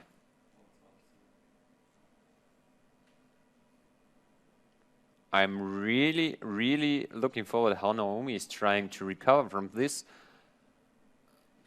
matchup right now. She's in a pretty tough situation with that Mega Sharpedo not doing that much work, with that Clefable being able to redirect attacks at it, but there is always the fear from the sludge bomb from Amoonguss side. Now Milotic fearing another crunch coming its way, so it's going to be replaced by Arcanine, which instead is going to lower the attack of both Sharpedo and Clefable, using its Intimidate. And Clefable again helping that Sharpedo to do some more damage. It's using that crunch into that former Milotic slot onto Arcanine and lowering its defense. Oh, and we see the Rocky Helmet damage from Arcanine, so we know it's pretty supportive. Oh, and here we see a knockout. Clefable got knocked out by the second sludge bomb from Amoonguss. Landorus taking Clefable's space, also using Intimidate.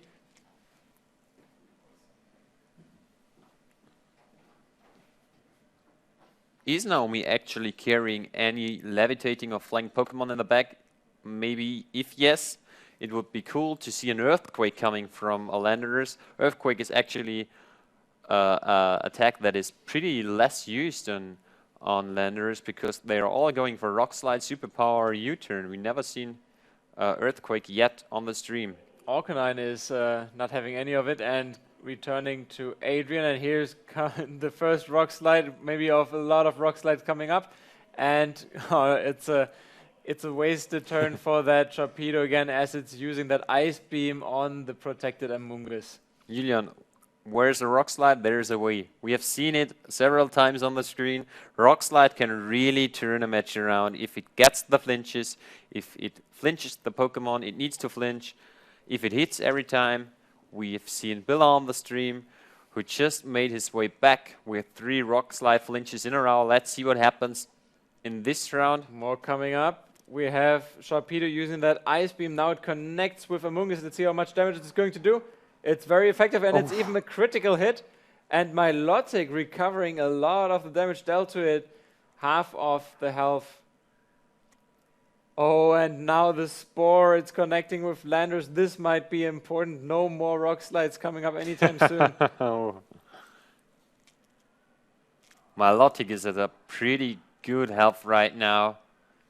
Sharpedo might Ice Beam into that Amoonguss slot, but there's still Arcanine in the back, which can always switch into that slot, intimidate the Sharpedo and Landorus again, making the damage output pretty low, and therefore Adrian is in a really leading spot right now. It's pretty hard for Naomi to come back from this situation. One Pokemon sleeping, Sharpedo intimidated several times, one Pokemon knocked out already. It's a rough day in the office for Sharpedo so far. Whatever it's done so far, the damage has always been recovered by both Milotic and Amoonguss. Now it's protecting itself, so does Amoonguss. Obviously, Landorus is continuing its little nap here, and Milotic using that Icy Wind, connecting with Landorus. Let's see how much damage it's going to take. Approximately half, obviously also lowering its speed. That Landorus is heavily trained into either special defense or HP, standing that Icy Wind, that respectable. We respect. I don't see that I don't see the Landorus on the... Oh, it's not a Assault Vest. Assault Vest Landorus is also a pretty cool item to have on it, because it gets the bulk from Intimidate, and it gets the special bulk from the item, which is really cool, and most people assume just a Choice Scarf, and here we see... Oh, another critical hit now. Sharpedo finally turning the luck around, getting a critical hit on this Amoonguss, getting the knockout. Landorus continues to sleep, and a Skull coming its way. It's going to be super effective and most likely not able to stand it. It's a KO. Another critical hit, but maybe didn't matter. A lot of crits in these matches, but I don't think it did really matter, because I do not see an Assault Vest on the team sheet. And I have to admit that Milotic is doing quite some work for Adrian. Yeah, I didn't really think about that Milotic is in such a good matchup. And now Naomi wishes that Rotom was maybe a Rotom Wash, but now the Rotom Heat is coming out. Arcanine lowering the attack of both Sharpedo and Rotom. It's getting rougher and rougher for that Sharpedo. Sharpedo can't deal that much damage anymore. It has to hope for a crit. A critical hit ignores stat changes, like from Intimidate, and therefore probably a Waterfall would be able to KO that Arcanine. And she's going for it. Here's the Waterfall going to connect with that Arcanine. How much damage is it going to do? Not well, not too much. And Sharpedo taking some damage from that Rocky Helmet. And Arcanine now for another crippling blow for Sharpedo. It's not going well for it. It's a Will-O-Wisp. It's now burned. And here's going to be the Thunderbolt. It's enough for the knockout for Arcanine. So Naomi got something going for her in this turn. She's trying really hard. She's trying to make the best out of the matchup. Maybe she can make a comeback. The Sharpedo is just there for Ice Beaming and potentially flinching from Waterfalls. It's almost the same like from Landorus Terran. But look at what Adrian brings from his bench. It's a Kangaskhan completely healthy. Another Milotic sitting there with almost all of its health. It's going to be tough for Rotom and Sharpedo to make a comeback from this position. She could actually try to freeze the Kangaskhan with Ice Beam. That would be one option for her. While Kangaskhan is going for the obvious Mega Evolution, who wouldn't do that at this point? I guess he's probably going for the power-up punch. Sharpedo, first of all, protecting to see what Kangaskhan is going to do. And a return coming from that Kangaskhan into the unprotected Rotom. We see the Citrus Berry. And a second hit coming from Kangaskhan again. Bringing it down to... Oh, it has to be another... Wasn't it a critical hit? No. No. Bringing it down to... Oh, there's a Will-O-Wisp. Crippling that Kangaskhan. Very important move. But let's see what Milotic is doing. With his Scald, is that enough to bring down that Rotom? Oh, yeah. Rotom goes down. And now there's only one Pokemon left for Naomi. That's pretty much game. It's hard for that burn Sharpedo. I guess it's not even possible to win it anymore. It can't do any damage anymore to that Milotic. It can freeze it, yeah, but there's a timer on it. It's like 3 rounds left for it on the field, and then it will faint due to the burn damage. It was a pretty cool battle. We just saw 2 really good trainers. Probably Kangaskhan is going to end it with a Sucker Punch here, but no, Sharpedo is going to use one more Ice Beam, not even able to freeze that Kangaskhan.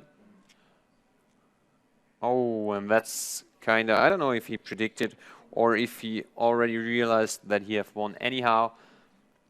He predicted maybe a Protect from that Sharpedo. Yeah. Either way, it's going to be the end of Sharpedo with the additional burn damage, and that will be the game. It's a clean 2-0 victory for Adrian, who is proceeding to the top 16 of the VGC Masters here in Germany at the Nationals. Congratulations, Adrian. It was really nice to see cool teams on the screen. I've never seen a Mega Sharpedo before on the screen. Really nice choice of Pokemon. I don't think many people expected a Mega Sharpedo to be the Mega of the team or to even be brought to the Pokemon National Championships.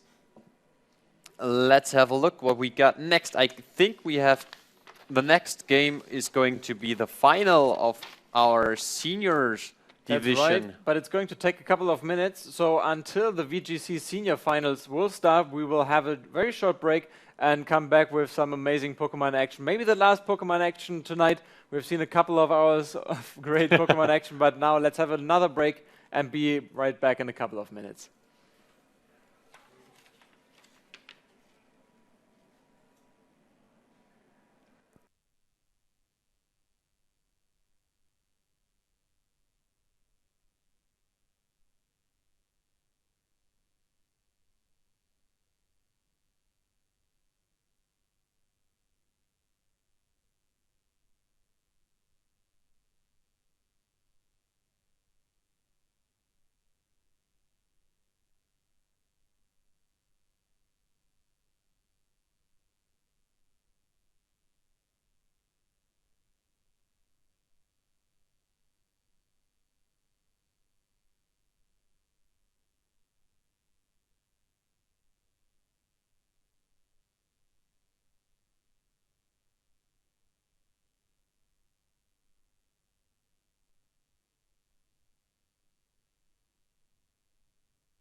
So, ich stehe hier mit dem Team Pokepony. Das sind alles Spieler aus dem Comic Planet Rheine.